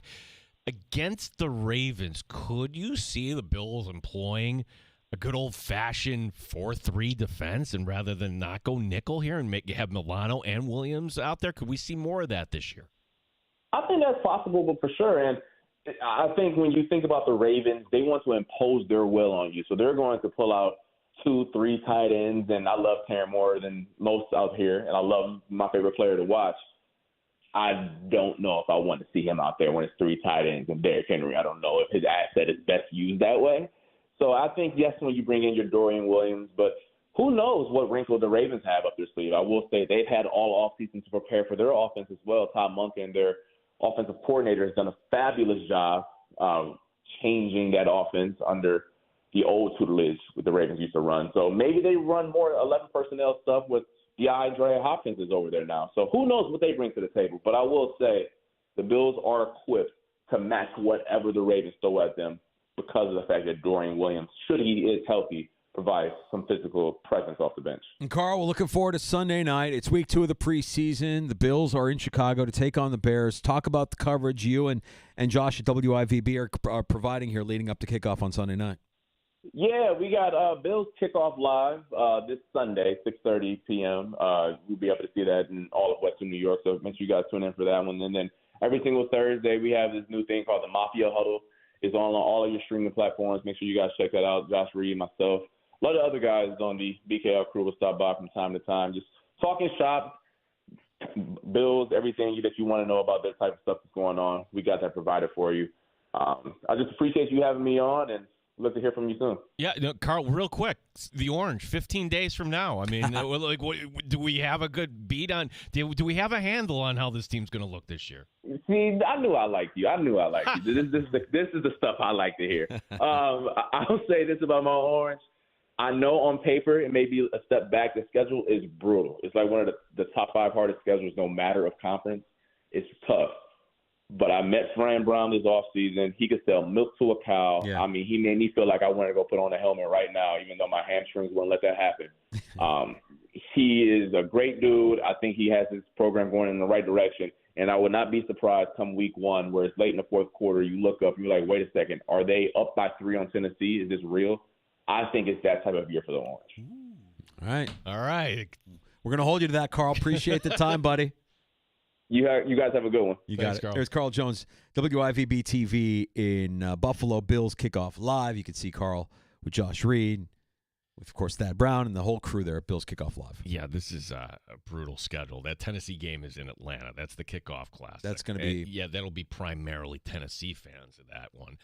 You get Clemson week 4 at Clemson. Ooh, I'm not sure what we make of Duke this year. You get Belichick on Halloween. Mm-hmm. Tough. What will everybody go dressed as in Syracuse, particularly if you're a woman? Let's get a mermaid and a fisherman. That's a good idea. Yeah, that's what they do. Miami and Notre Dame, you got to make road trips there too. Yikes. I think I would settle for a bowl game. I don't know about you. I'm not as optimistic as Carl is. And we like Fran Brown as well. But, man, that's brutal. That's a tough one. Tough way to get going, too, with that Tennessee matchup. I'm calling it right now. Put Dorian Williams and Matt Milano. And hear me out on this, because I'm going to mention a name, and you're going to be like, ew. Dane Jackson at the opposite corner, opposite Christian Benford. Yes, Dane Jackson will give up some pass plays, but I'm concerned about that physicality, the tight end rolling around, that you could have your way with Tre'Davious White if you line that up. I like Trey White out there instead of Dane Jackson. I'll take my chances and hope that Trey can wrap up. But I don't hate the idea of Dorian Williams seeing more time on the field if healthy. It's going to be great, man, and we're less than a month away. It's it's here. We got week 2 of the preseason on Sunday. Cutdown day is coming up in a couple of weeks. It's all shaping up here for the 2025 NFL season. Really appreciate Carl stopping by. You ever hear a guy, Jack Sawinski? Sounds like a Bears fan. Well, he's actually from Chicago. Oh, Jack Sawinski. Shocking. He plays for the Pirates. He just homered in the top of the 9th. Fantastic. So the Cubs going to the bottom of the 9th. That's great news. Thanks, Gene. Sounds like Sawinski. Sounds like he's one of the super fans. That's right. Yeah. Jack Sawinski. Hey, we're going to go check in with Jack Sawinski. What do you got over there, Jack? I got a little Polish sausage lodged in my left aorta. That makes a baker's dozen of heart attacks for me there, Bob. Okay, back to you, Gene. Yeah, the Bills media gets the afternoon game at Wrigley tomorrow. Yeah. I'm frustrated. Like, you're frustrated with your Mets. I'm frustrated with the Cubs. Like, what are we doing, guys? PCA, good game today, but has largely been invisible for, like, the last month. Okay, so the division, all right. They ain't winning the division. They ain't win the division. No. But the way it may line up, you may get those guys, but it would be up in Milwaukee. Well, that will be a lot of fun because we know that Milwaukee will be eliminated by the first team they face in the postseason. It'd also be half Cubs fans up there, too. It sure would. They'll be insufferable, according to Milwaukee fans. Just insufferable, which is great. We got to get to happy hour in a couple few. We got a round of shots coming up. Last call, if you want to join us at 866-4326. Joint practice between the Bills and the Bears. And we've got all the notes, everything that you need to know. Sean McDermott speaking before practice. Big afternoon for Keon Coleman as well. We'll get to all of that and your calls. Happy hour next on The Fan Rochester.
York's electric leader.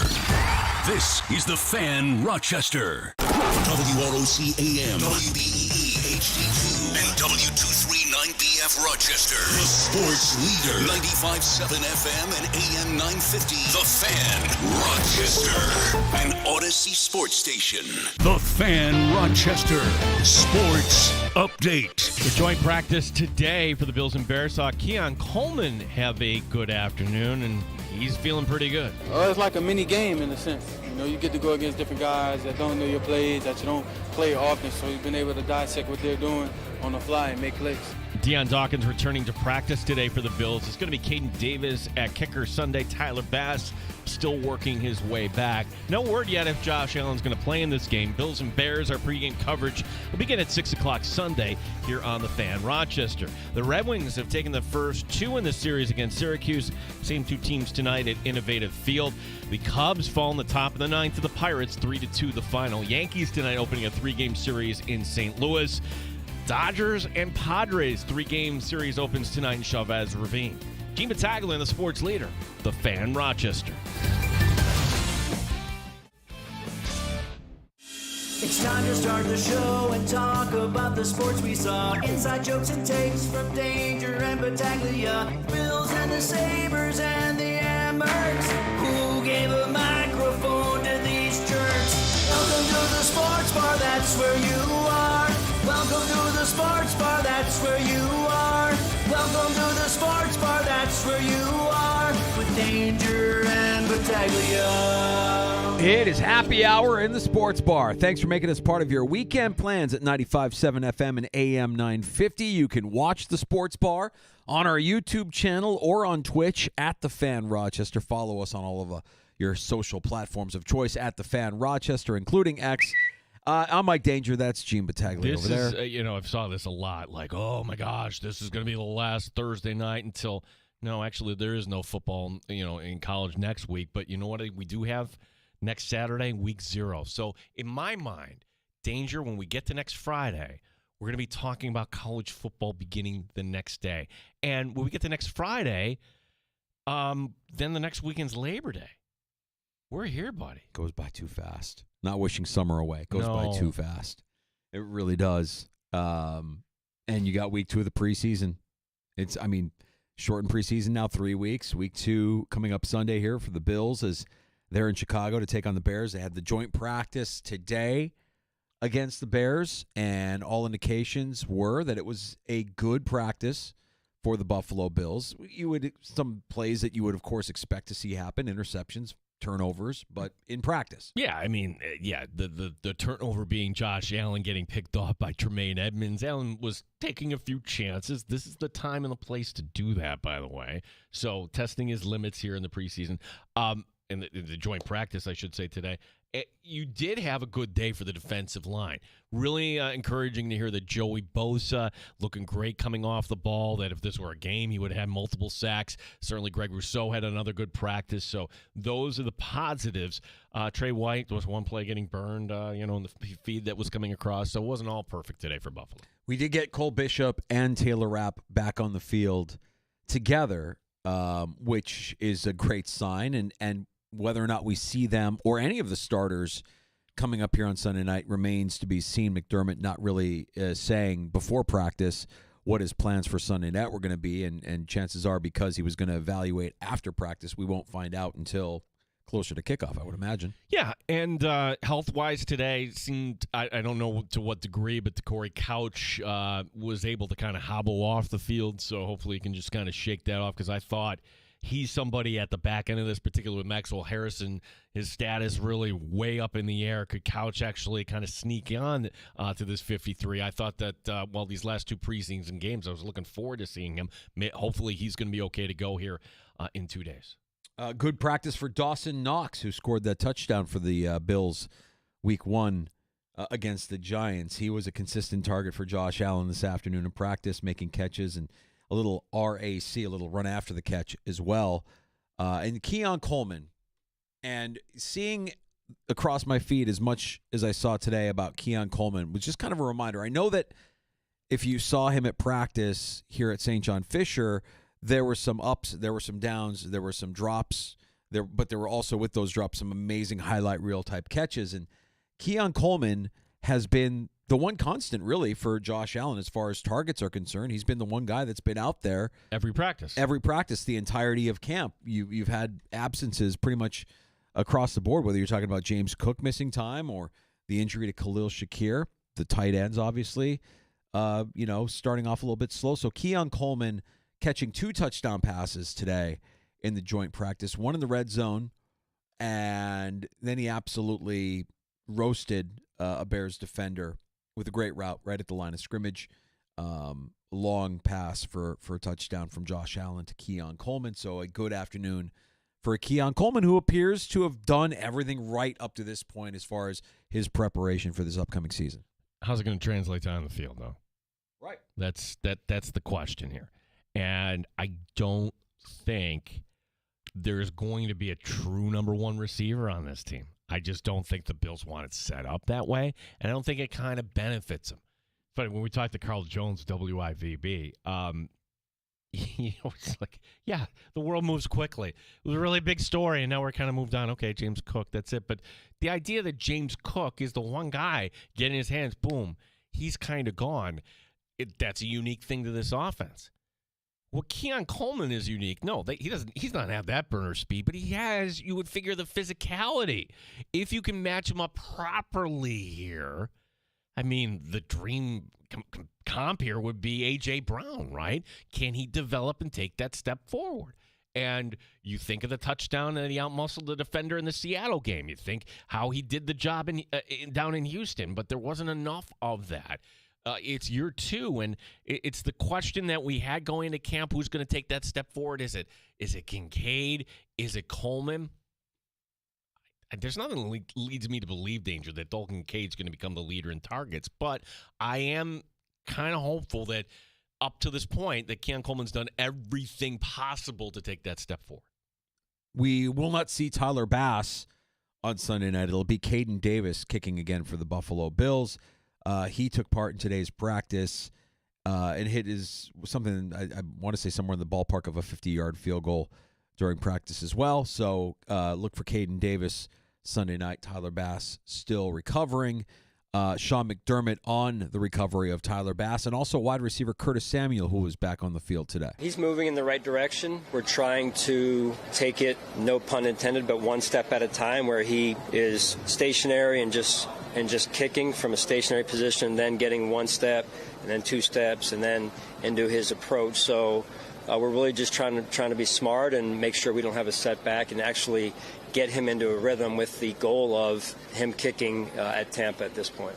Curtis, and seeing him ramp up here. Yeah, again, an important piece. He's been out really most of camp, so the urgency needs to be there for all these guys, and Curtis no different. We need to see how he fits into our offense this year, and availability is important as well as special teams. So when you're not, wide receiver number 1, that's true of everyone. Ooh. Does Curtis Samuel play on gunner, Danger? Does Curtis Samuel return kickoffs and punts? Not that I'm aware of. No, Shavers did a good job blowing up at the gunner position today from all He did. accounts. Yeah. He had a nice play on special teams as well. Yeah, Tyrell Shavers during a punt drill at practice today.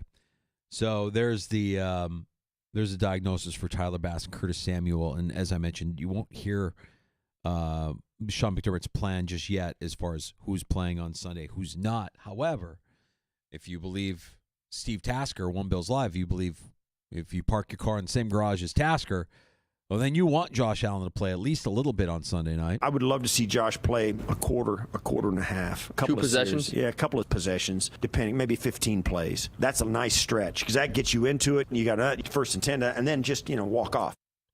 I would think that this would be the game to do it, like right here, and then step off the mark. Don't do anything in Tampa next week. I agree. Make next week about guys trying to, fight for their future. Yeah, and if McDermott sees it differently, okay, that's cool too. I really am not taking a strong stand one way or another on this. It wasn't all great for the Bills. Tre'Davious White beaten on more than one occasion. A catch that was made in the middle of the field turning into a long touchdown after the run after the catch with White in coverage. Jamarcus Ingram also struggling a little bit. Zach Davidson continues to disappoint.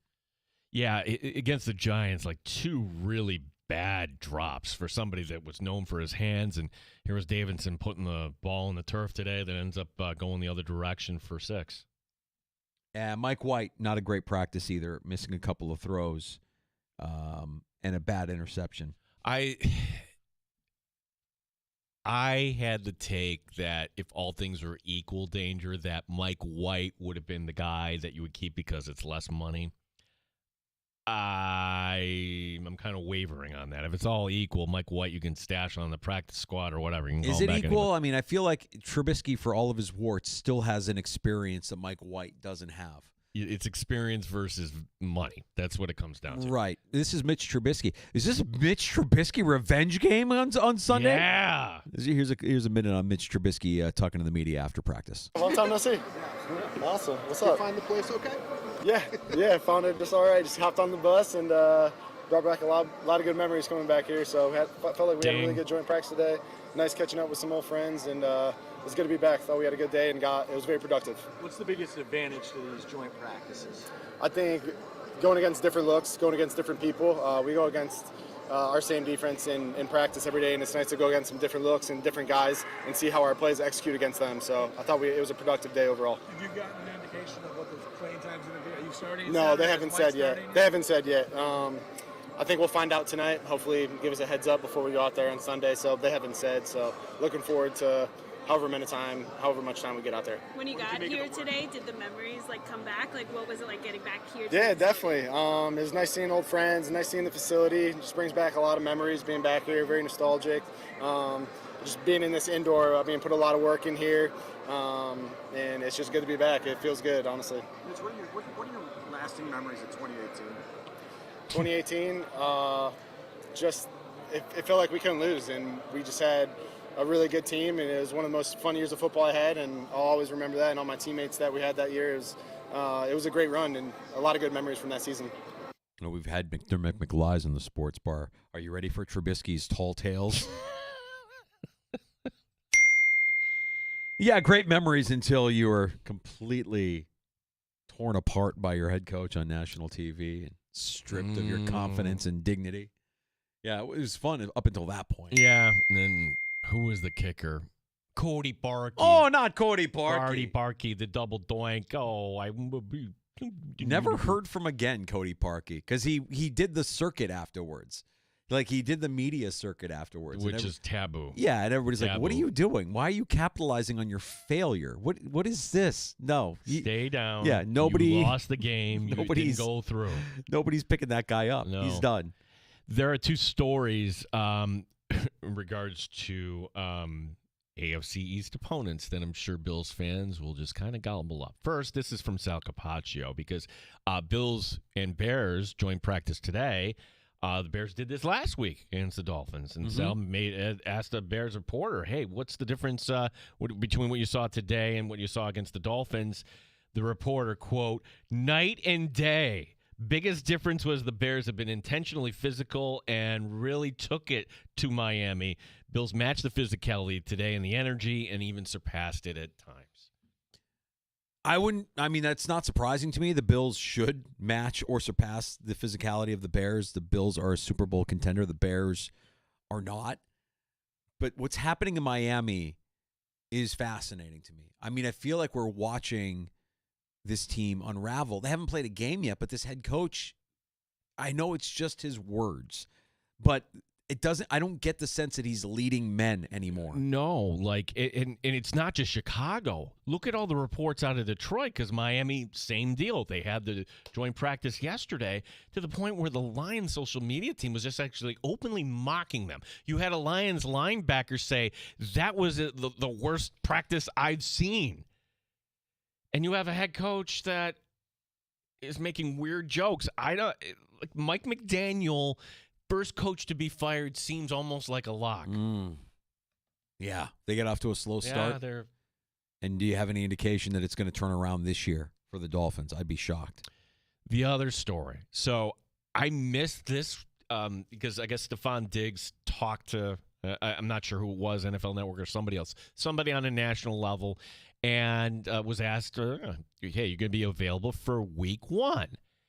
And Diggs said he wasn't sure he's going to be ready to play.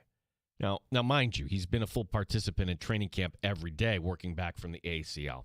So, okay, that's kind of noteworthy. He's not sure. Phil Perry works for NBC Sports Boston, and he's the guy that went up to head coach Mike Vrabel afterward, and Vrabel rips his head off. You really believe that, Phil Vrabel says? This is Phil Perry, NBC Sports Boston, who kind of shed some light that not everything is great between Diggs and the team right now. That this could turn into an issue. It's interesting, Tom, because, there are little signs that he's just becoming a bit of a pain in the posterior. I asked Mike Vrabel about those very comments that we just played this morning, and he said, did you really believe that, Phil? Did you really believe those comments? He's out here, he's doing everything. You seem like a smart guy. Did you really believe that? I said, yeah. He says he might not be ready for week 1. Do you have any doubt? And he said, I don't know. We'll find out when we get to week 1, but he's out here and he's doing everything. For Mike Vrabel to sort of have to be his public relations assistant and tell us what he really meant in his commentary to a member of the national media, I don't know if that irks Mike Vrabel or if he's just looking to go back and forth with somebody in the media. But between Downing's comments, between his what I would call sort of quiet performance this camp, Vrabel's comments this morning, and the fact that, Tom, he is not planning, is my understanding, on talking to the local media until he plays in a game. So maybe that'll happen this Saturday. I have my doubts. It all sort of adds up to there's a lot going on with this guy for a guy who doesn't look like a number 1 receiver. Woo. Pain in the posterior. Yeah. Yeah. Wow. I didn't know. Did you know? I think this is what comes with the territory. We kind of, I think the Bills did a great job of masking it. I also think Diggs liked being here. Like, I genuinely think he liked being here until he didn't like being here. And then when he didn't like being here, that was it. Right. And maybe he's already at the point in New England where it's like, yeah, I'll do it. Yeah, guy's a competitor. Guy wants to win. I think he's still going to be good. I don't know how the little bit that I've seen from Patriots camp, he looks like Steph Diggs. I don't know if the injury has slowed him down. He's still running precise routes. He's still breaking ankles from the little that I've seen. So you have to take everything that comes with Steph Diggs with that kind of production and performance and know, he's not going to be the most forthright with the media. If that rubs Boston media the wrong way, get ready for a long season because he ain't going to talk to you that much. And the Vrabel comments were, I'm like, look,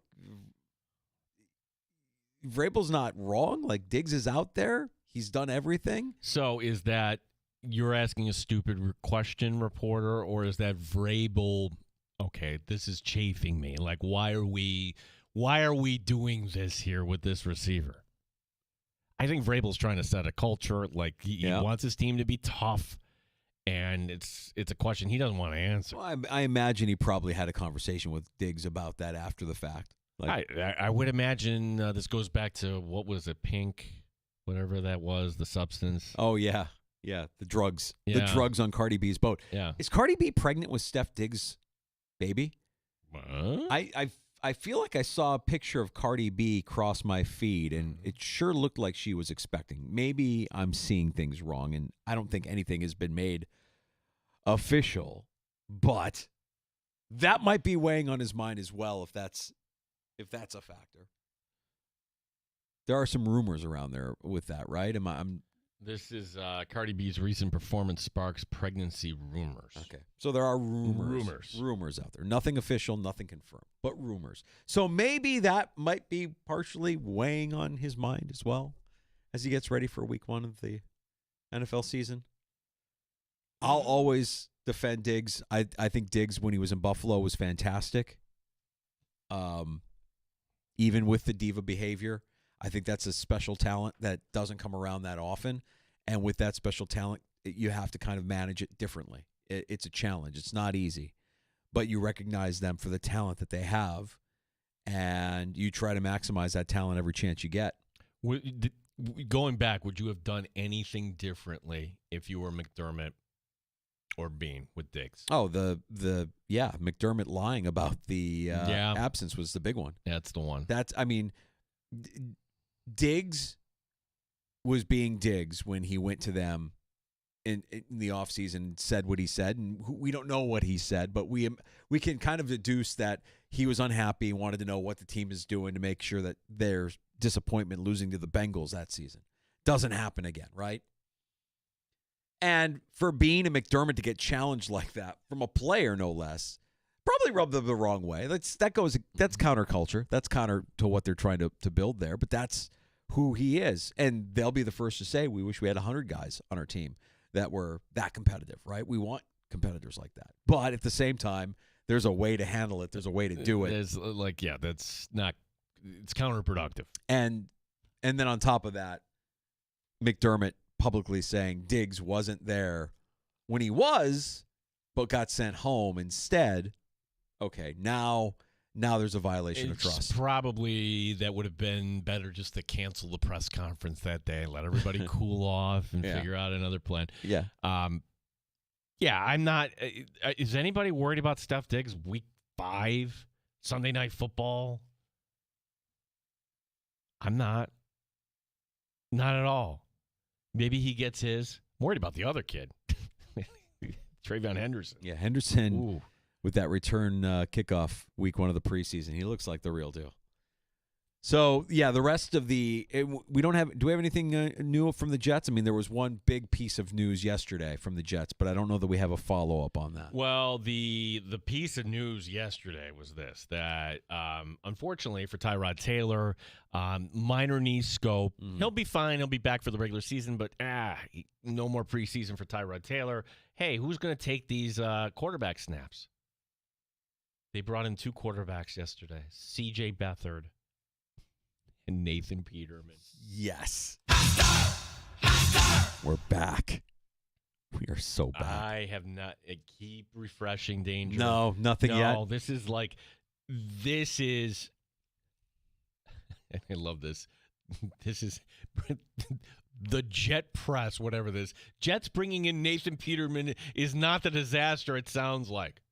Oh, yeah, it is. Trust me. Well, I get what it would be, and they're probably right. Like, he's not the answer to be the backup to Justin Fields, but for the rest of the preseason, you could do worse than a guy that's worked with Justin Fields. He's in the same quarterback room and can talk the language. Yeah, he can be like a player/coach to Justin Fields if he needs that. It's got to happen. It's got to happen. Man, I want it to happen so bad. We're just a better show when Nathan Peterman is in the NFL. I want him to make the 53. Yes. I want him to make an appearance week 2 against Buffalo. Yes. I mean, the other side part of this is like, wait a second. Tyrod's going to be like, are you kidding me? This guy again? This guy? What? Why won't this guy die? What will it take? Think of, like, everybody's been in this position, right? Like, in work where you think you get the promotion, but it goes to somebody else, or you think you get the assignment, it goes somewhere else, and, okay, let's see if this other person, but I granted, that person did not fail as spectacularly as Nathan Peterman did in his debut. Like, for Tyrod, it's like, okay, yeah, you're going to come back to me now? Okay, sure. Yeah. What was crazy to me was through all of that, the benching of Tyrod, starting Peterman, the historically poor performance against the Chargers, you fast forward a few months, he's your week 1 starter when Josh Allen is a rookie, and they absolutely get torched by the Ravens in week 1. He's so bad. Like, did you think the outcome was going to be different? Did you think all of a sudden it was just going to look like, I think, in a way, I almost feel like Nathan Peterman was good for Sean McDermott. It was a realization that you, as a head coach, you can only will a player to do so much. At some point, actual talent has to take over. Like, he might say and do all the right things. He might be good in a meeting room or good on the practice field and do all the things you're asking him to do as a head coach. But at some point, you have to have, actual talent. if it weren't clear that you lose 47-3, the Ravens, wasn't clear then. Okay, do you remember then Josh Allen hurts his elbow and we're all nervous? That's a game in Houston, but then in comes Peterman and the Bills actually take the lead, and then Peterman with those stupid pick six to lose the game Terrible. at the end. Just terrible. And come on, New York, do the right thing. Bring him in. Just for the last week of the preseason. Even I will be happy with just that. Just give me a week of Peterman. The Bills bringing back tight end Matt Sokol today after they waived him earlier this week. There's your Bills transaction. They had an open roster spot. Sokol will claim that. The other big story today. This is not really relevant to anything here locally, but it is a big national story. Are you kidding me? Like, how many Ohio State fans are like, are you kidding me? How is this team, Michigan, not getting a postseason ban? What does the NCAA stand for here? Well, if you're just hearing about this for the first time, I can just distill it down for you. Based on what the NCAA has thrown against Michigan and Jim Harbaugh, the message is loud and clear. If you're an NCAA football program, cheat. Just cheat. If you want that national championship as bad as Harbaugh and his guys wanted that national championship, all you need to do is cheat. And the NCAA will come after you. They'll fine you $20 million that's tied to your postseason revenue. They'll put the program on 4 years of scary, super scary probation. They'll suspend your coach. They'll do a 10-year show cause for anybody that wants to hire Jim Harbaugh or any of his former staffers. So what? You still got the title. You still got the championship. So what does this mean? Like, no more death penalty? No more postseason ban? I mean, this is as bad. They were calling themselves the KGB. This is horrible. I mean, literally. Blatant cheating. In case you forgot the story, there is a Michigan staffer who would dress up as a staffer of Central Michigan and other teams and just walk right on the sideline. And because the sidelines are crazy places, that's a great place to go down there. I mean, like some of this footage now, it's like, wow, that's pretty brazen. That's what spies do. They call themselves the KGB. That's right. 866-4FAN, 866-4326. You're always welcome to join us. Steve and Victor. What's up, Steve? Hey, bud. Hey, when I hear the words Peterman, I can't help but get the master music going. Uh-huh. And it just takes me back to, yes, that's what I'm talking about. Uh-huh. Peterman's in the league. We need him on the phone all the time. Just give me the takes. You got it, Steve. Thanks, Steve. Appreciate that. He's right. Look, if you're new to the show, we had a sales manager here when that all happened, and his name was Chris. But he had such a take that was so bad that literally when you hear it, we started calling him Master Stroke because he thought this was a genius master stroke by McDermott to switch to Peterman. You know a Bills fan. You probably have a Bills fan in your life like Chris, who just viewed everything, even during the darkest of times for this organization, viewed everything through rose-colored glasses. There's no way that this could go wrong. There's no way that this guy is going to make a bad decision. This is a masterstroke by McDermott. Anything more than what Tyrod did last week, I would consider thriving for a Buffalo Bills quarterback. Then that should be Peterman's stats after the first quarter. Peterman is going to make mistakes. He might not make it out of the first half. I have been waiting since week one. And I think that Peterman, from everything we've seen in preseason and in the little bit in New Orleans, I think he's the man. Dom, I'm warning you. You watch, Gene. You are crazy. Why can't it be us? Dude, you're going to be so disappointed I'm not. Monday. There is no way I'm going to be disappointed Monday. A sports bar legend was born that day. Just go back in. Hey, Master Stroke. Narrator comes in. He was disappointed the next day. It was as bad as you could imagine. We were almost dead on accurate. He did make it through the first half. 5 interceptions. Will we ever see an NFL quarterback throw 5 interceptions in the first half? I mean, when it was happening, I couldn't believe my eyes. I really couldn't believe my eyes. And the thing that's scary about all of that, dude, they still made the playoffs. I know. They still made the playoffs. That Saints game was I was at that Saints game. Tyrod was so bad and Peterman came out, and everybody was like, "Yeah!" And like, don't fall for it. That game was the last little bit of the drought era, and here's why. Because what happens in that game? Do you remember? Streaker. Yes. Like, I don't think we won't ever have a streaker again, but everybody like, woo, there he is, running around. Like, what happened to the It was a streaker? Yeah. miserable afternoon. I mean, Sean Payton and Drew Brees absolutely carved up the Bills that day. Sean McDermott looked like a rookie head coach. That was Alvin Kamara as a rookie running all over the place. It was just ugly. It's like, wow, this defense can't stop anything. It was ugly.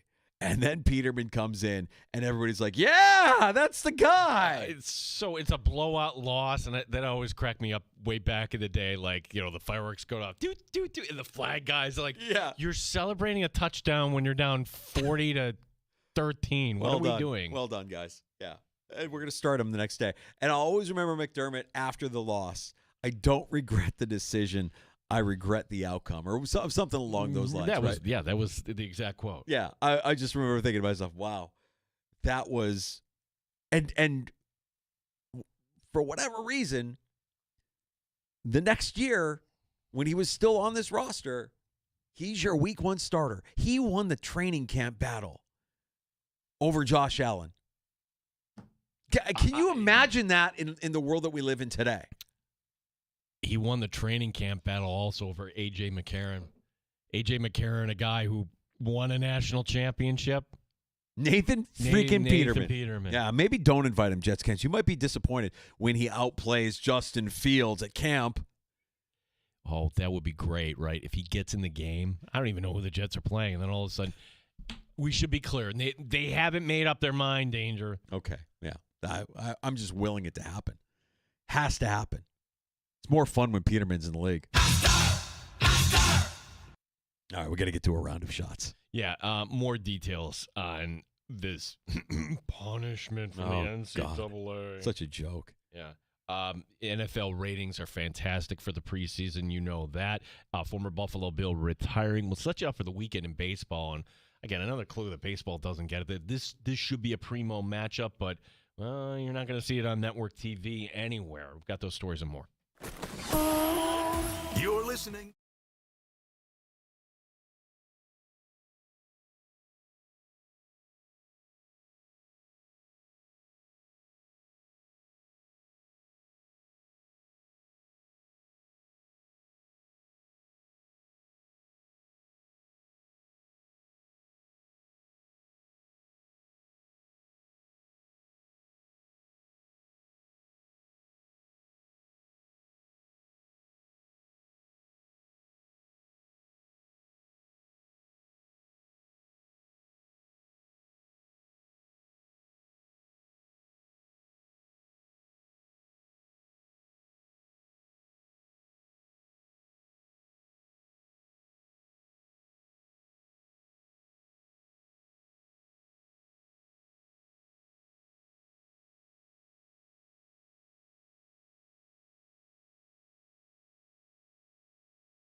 Joint practice concluding today between the Bills and the Bears. Defensive line for the Bills looked good, as did Keon Coleman. Deion Dawkins was back out there. It's going to be Caden Davis at place kicker on Sunday. Tyler Bass working his way back. Still no word if Josh Allen and the other starters will play coming up Sunday night. Sean McDermott talking about this week's opponent. Very talented team, very talented with their skilled players offensively, defense.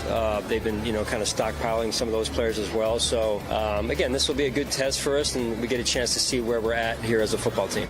What, no ding danger on any of that? No? No. Bills and Bears, our pregame coverage will begin at 6 o'clock Sunday here on The Fan. Wings home tonight. They're taking on Syracuse. Cubs falling to the Pirates 3-2. Gene Battaglia, the sports leader, 95.7 FM and AM 950, The Fan, Rochester. Got a smart speaker at home? Listen to the sports leader, The Fan Rochester at home, by asking it to play 95.7 The Fan. Very talented team, very talented with their skilled players offensively, defense. They've been, kind of stockpiling some of those players as well. So, again, this will be a good test for us, and we get a chance to see where we're at here as a football team. There you go. Feel better? I know you. I know. Yeah, listen, we share a mind here in the sports bar, Gino. As soon as I heard that comment from McDermott, I'm like, oh, he is lying. Oh, yeah, it's like, okay, like every day Dan DeLorean will give me a list of cuts, and I'm like, ooh, we're going to put that into the rotation today. He is lying. Yep. But, the Bills, clearly a team with different aspirations this year than the Bears, and all accounts out of the joint practice today is that the Bills exceeded the Bears' physicality in some elements, more so than Miami at least last week. Yeah, it's which might not be saying much. It's a tough time to be a Chicago fan, right? Although you got the Bears, maybe they give you some promise. Terrible loss for the Cubs today. Just brutal. 3-2. Jack Sawinski, Chicago native, homer in the top of the ninth, the winner for the Pirates. It's perfect. It's great. It's just great. Guy that sounds like he's one of the Bears super fans going Jack yard. Sawinski. Yeah, Jack Sawinski. Of the Sawinskis, the Elgin Sawinskis. How many heart attacks is that for you, Jack? Yeah, that makes about a baker's dozen there, Bob. That would Jack writing in. The real Jack. That is Jack's real name. Of course, Jack had the heroics today in the game. Thank you, Jack. Milwaukee, by the way, going for 13 in a row tonight. They play at Cincinnati. They will never lose again. I need the Reds to lose because the Mets are falling apart. The Mets are only 7 games above 500. Now Seattle rolling into town. Now Seattle and the Mets, that's going to be the Sunday night game, but it's not at Citi Field. They're picking up and moving it to the Williamsport Stadium, not the Little League one, but the minor league one. Okay. Okay, that's fun. And you've got the Yankees and Cardinals, which is a little different. The Cardinals are not really relevant, right? But you would have thought that Major League Baseball would want to put a spotlight on this series, Danger. Is there any better rivalry, not just in baseball, in sports right now, than Dodgers-Padres? Like, these two teams legitimately don't like one another, and they're very good. They're both relevant. 3-game series opens tonight in L.A. Clayton Kershaw taking the mound for the Dodgers. Bullpen game, it sounds like, for the Padres. None of these games are going to be on national TV, although tonight and Sunday at 4 o'clock, you can catch it on your local feed on the MLB network. Yeah, interesting. I mean, West Coast games for us are always a struggle, right? Like when games happen on the West Coast. And it really, when you talk about a team like Seattle who's doing really, really well, Seattle might as well be another country. I don't even think about Seattle. It's weird. It feels like they're just so detached. It feels like, oh, yeah, they're up there, but we're really not taking them seriously. The East Coast bias is real. Oh, for sure. It is absolutely real. And having lived here where we are in the East for as many years as I have now, like coming from the Central time zone, a little bit different, but Seattle might as well be another country. It just doesn't compute with me. They're so isolated. And L.A. and the Padres is a great series, but it wouldn't be one that I would think to seek out because I just don't think about those teams as much, being that they're on the West Coast. Little League World Series going on, and full stop here. Sometimes I'm just like, I really feel like I shouldn't be watching this. We had a game like we did yesterday where It's a team from out west, and they're playing the team from Braintree, Massachusetts, and the team from Massachusetts, they're just getting their head. I think it was South Carolina. Was it South Carolina? Yeah, I think Okay, South Carolina put it on Massachusetts. Yeah, okay, that's what it was. And like you could just see these kids from Massachusetts just tightening up, and they're 12. And like we're watching this, and yeah, sometimes you get great drama, but on the other end, I always find that to be a dilemma. Try to view it through the lens of how much fun these kids are having. And I know that it's a sport and they're trying to win, and it sucks for the team that's getting blown out. But still, what an experience for any of those kids to be on that team, to be there, to be on TV, to make the most out of that opportunity. I know that outcome for the Massachusetts team is unfortunate, but man, what a memory they have for the rest of their life. Yeah, once it kind of you take a step back and you see like, wow, what we accomplished here for sure. Well, we could debate whether being on TV is a good thing. There's no debate about this. This, what I'm going to tell you, is just flat out wrong. And Little League World Series has put out a statement basically shaming anybody who does this. The organizers say they're aware of this, but there's nothing they can do as this is happening offshore. Yes, sportsbooks offshore offering odds for these games in Williamsport. These kids are 12. Amazing. Thankfully, everybody here stateside staying away from this. When do we get the scandal? We find out about the pitcher from Hawaii who's throwing balls. Is his first pitch in the inning? The prop bet for the kid. Yeah. Like, I They just got made prop- my family all this money. Yeah, they're doing prop bets. First pitch of the inning, just like the Guardians, except they're doing it at the Little League level, and they're setting up a generational wealth offshore.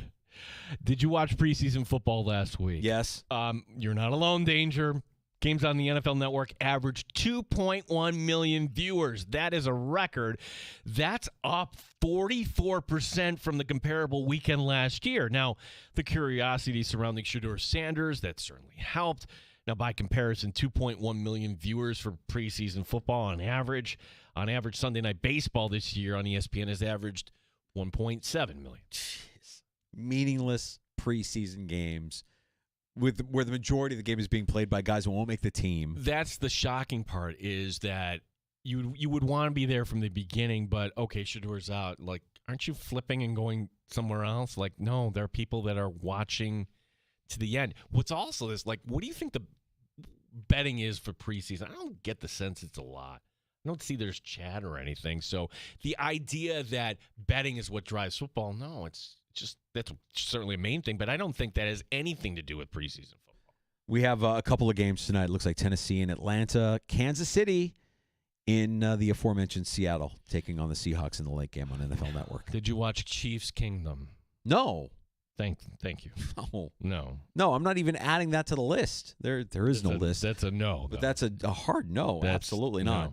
No, I'm not watching the replay on YouTube of whatever that podcast is called either. Oh, with Travis Kelce and Taylor Swift? Yeah. I'm only saying positive things. She's listening. I'm only saying positive things from here on out. They got to, didn't they? Yeah. Let's just acknowledge her for the brilliant woman that she is. She's not a victim. No. When I say the name Matt Breida, what comes to mind for the Bills fans? Breida the cheetah. It was the opening day against the Steelers, the failed trick play. Remember, Dable draws this up. It bombs. Breida would end up with the Giants for the last couple of years. He's now 30 today, announced his retirement. 2018, he went for over 1,000 yards from scrimmage with the Niners. Didn't ever come close to that again. So fast that year for the Niners. I just remember him being so fast for a running back and never really able to recapture. I mean, it sounds like Dable just kind of aligned himself with Breida, brought him with him to New York after that season in Buffalo. And, 30 is still, I mean, that's the shelf life of a running back. That checks out. Yeah. One note from the Jaguars, Travis Hunter looks like he's not going to play. He's got some sort of, we've gone all hockey here, upper body injury. They take on New Orleans. Okay. For what that's worth. Looking forward to seeing him in some season action. And look, we brought this up earlier. It's a big story. The NCAA Division I Committee on Infractions ruling on Michigan's advanced scouting, the school facing fines that could eclipse $30 million. I've seen it more reported as 20. I love that they've branded it as advanced scouting. Can we just call it cheating? How is it advanced scouting when I'm going to dress up and literally stand on the sideline? I'm a part of the advanced scouting staff. Code for I'm a part of the the cheating contingent with the University of Michigan. We're cheaters. So the NCAA giving an additional game suspension for current Michigan head coach Sherrod Moore. That's going to be the first game of the 2026 season. The school had already done their self thing coming up for the first 2 games this season. The NCAA also an 8-year show cause penalty for Connor Stallions, the main spy there, if you will. 10-year show cause for Jim Harbaugh. What am I not mentioning, Danger? There's no postseason ban. Just give us your money here from the postseason, essentially, what the NCAA is saying. Right, because Michigan in the postseason draws a number. There will be eyeballs watching Michigan. It's a pretty big alumni. This is so soft by the NCAA. Oh, it's so dirty. All of it is disgusting. But the message is loud and clear. If you're a program that wants a national championship, cheat. Just cheat. You've got to find the head coach that has an exit plan, as Harbaugh did. Okay, I'll go back to the NFL. But don't you think that they all, given what they make, it's not like they need the money. Like, if you're James Franklin, you're never coaching in the NFL, but you've been with Penn State and you made a lot of money for a long time. You've never gotten over. But if you win the national championship, everybody will remember James Franklin winning a national championship with Penn State. Cheat. Do what Harbaugh did. The NCAA, if they catch you, minimal infraction. $20 million is still a lot of money. If I'm the president of these schools, no, we can't afford that. It's peanuts in the world that we live in now for these schools, for these programs. It's nothing. Cheat. Please, Franklin, we know you listen to Sports Bar. Cheat so that my brother-in-law and niece can shut up about Penn State for a little bit. I want to celebrate with them. We want to be happy. We want this to be the year. Cheat. Spy. Don't take performance-enhancing drugs. Just do as Harbaugh did and get that national championship. That is shots in the sports bar. Monday, Ryan Talbot's going to be kind enough to stop in the sports bar. And also Ryan Hickey from the Infinity Sports Network, who you hear on Writer Than You. And I'm bringing this up, Danger, because you love college football, and if you're driving around tomorrow, noon to 5, almost like, hey, this is the last Saturday before we get to college football. Ryan Hickey giving his college football preview show. 5 hours of college football talk tomorrow here on The Fan. That's fantastic. And in 5 hours where he's going to be like, Penn State is going to win it all. Penn State. But what I like about that, though, is it's on Saturday, so it almost gets you it's preseason for us as fans as well. That gets us kind of adjusted into the routine, lock in for 5 hours, just like you would if you were going to watch a couple of games. I think that's great. Can't wait to have Hickey on with us on Monday. That's 425. Yeah. Hot take, Hickey. Hot take. Now, to think, 2 weeks from tomorrow, you will have Syracuse opening up against Tennessee, and the game played in Atlanta, national television. Carl Jones, WIVB, joined us. If you missed it, he was great. Had to ask him since he played for the Orange, and he said, don't be surprised if the Orange, you look up the scoreboard, they're leading the fourth quarter. I will be surprised. I will be very, very surprised, Carl. I will be surprised, but we will remain as optimistic as we can. I will be surprised, but I will remain as optimistic as I can. So, that's Monday. Ryan Talbot will recap Sunday night's preseason game against the Bears, and then we'll be joined by Hot Take Hickey from the Infinity Sports Network at 425. Talk a little college football. If you missed Carl Jones or Spencer German, hey, let me point you in the direction of our YouTube channel where we stream live every afternoon from 3 until 6. You can go back and watch any part of the show that you may have missed. Don't forget to like and subscribe while you are there. We appreciate that. You can find the Sports Bar wherever you get your podcasts. Search out the Sports Bar on Apple Podcasts and Spotify. And we appreciate y'all listening on the Odyssey app, iHeartRadio, and TuneIn as well. Whatever you do, Danger, don't look at this Pete Crow Armstrong base running error in the 9th inning. He's having a rough stretch. He was better at the plate today, but he's having a rough stretch. He's not entirely there right now. Yeah, he blew the game for the Cubbies. That's fantastic. What are we doing? We're just farting around. All right, let's get to JR Sport Brief. He's on the way next. Hope you all have a great weekend. We will talk to you again with a new episode coming up Monday afternoon at 3 o'clock. The Sports Bar with Danger and Battaglia on the Fan Rochester. You're listening to the Sports Bar with Danger and Battaglia.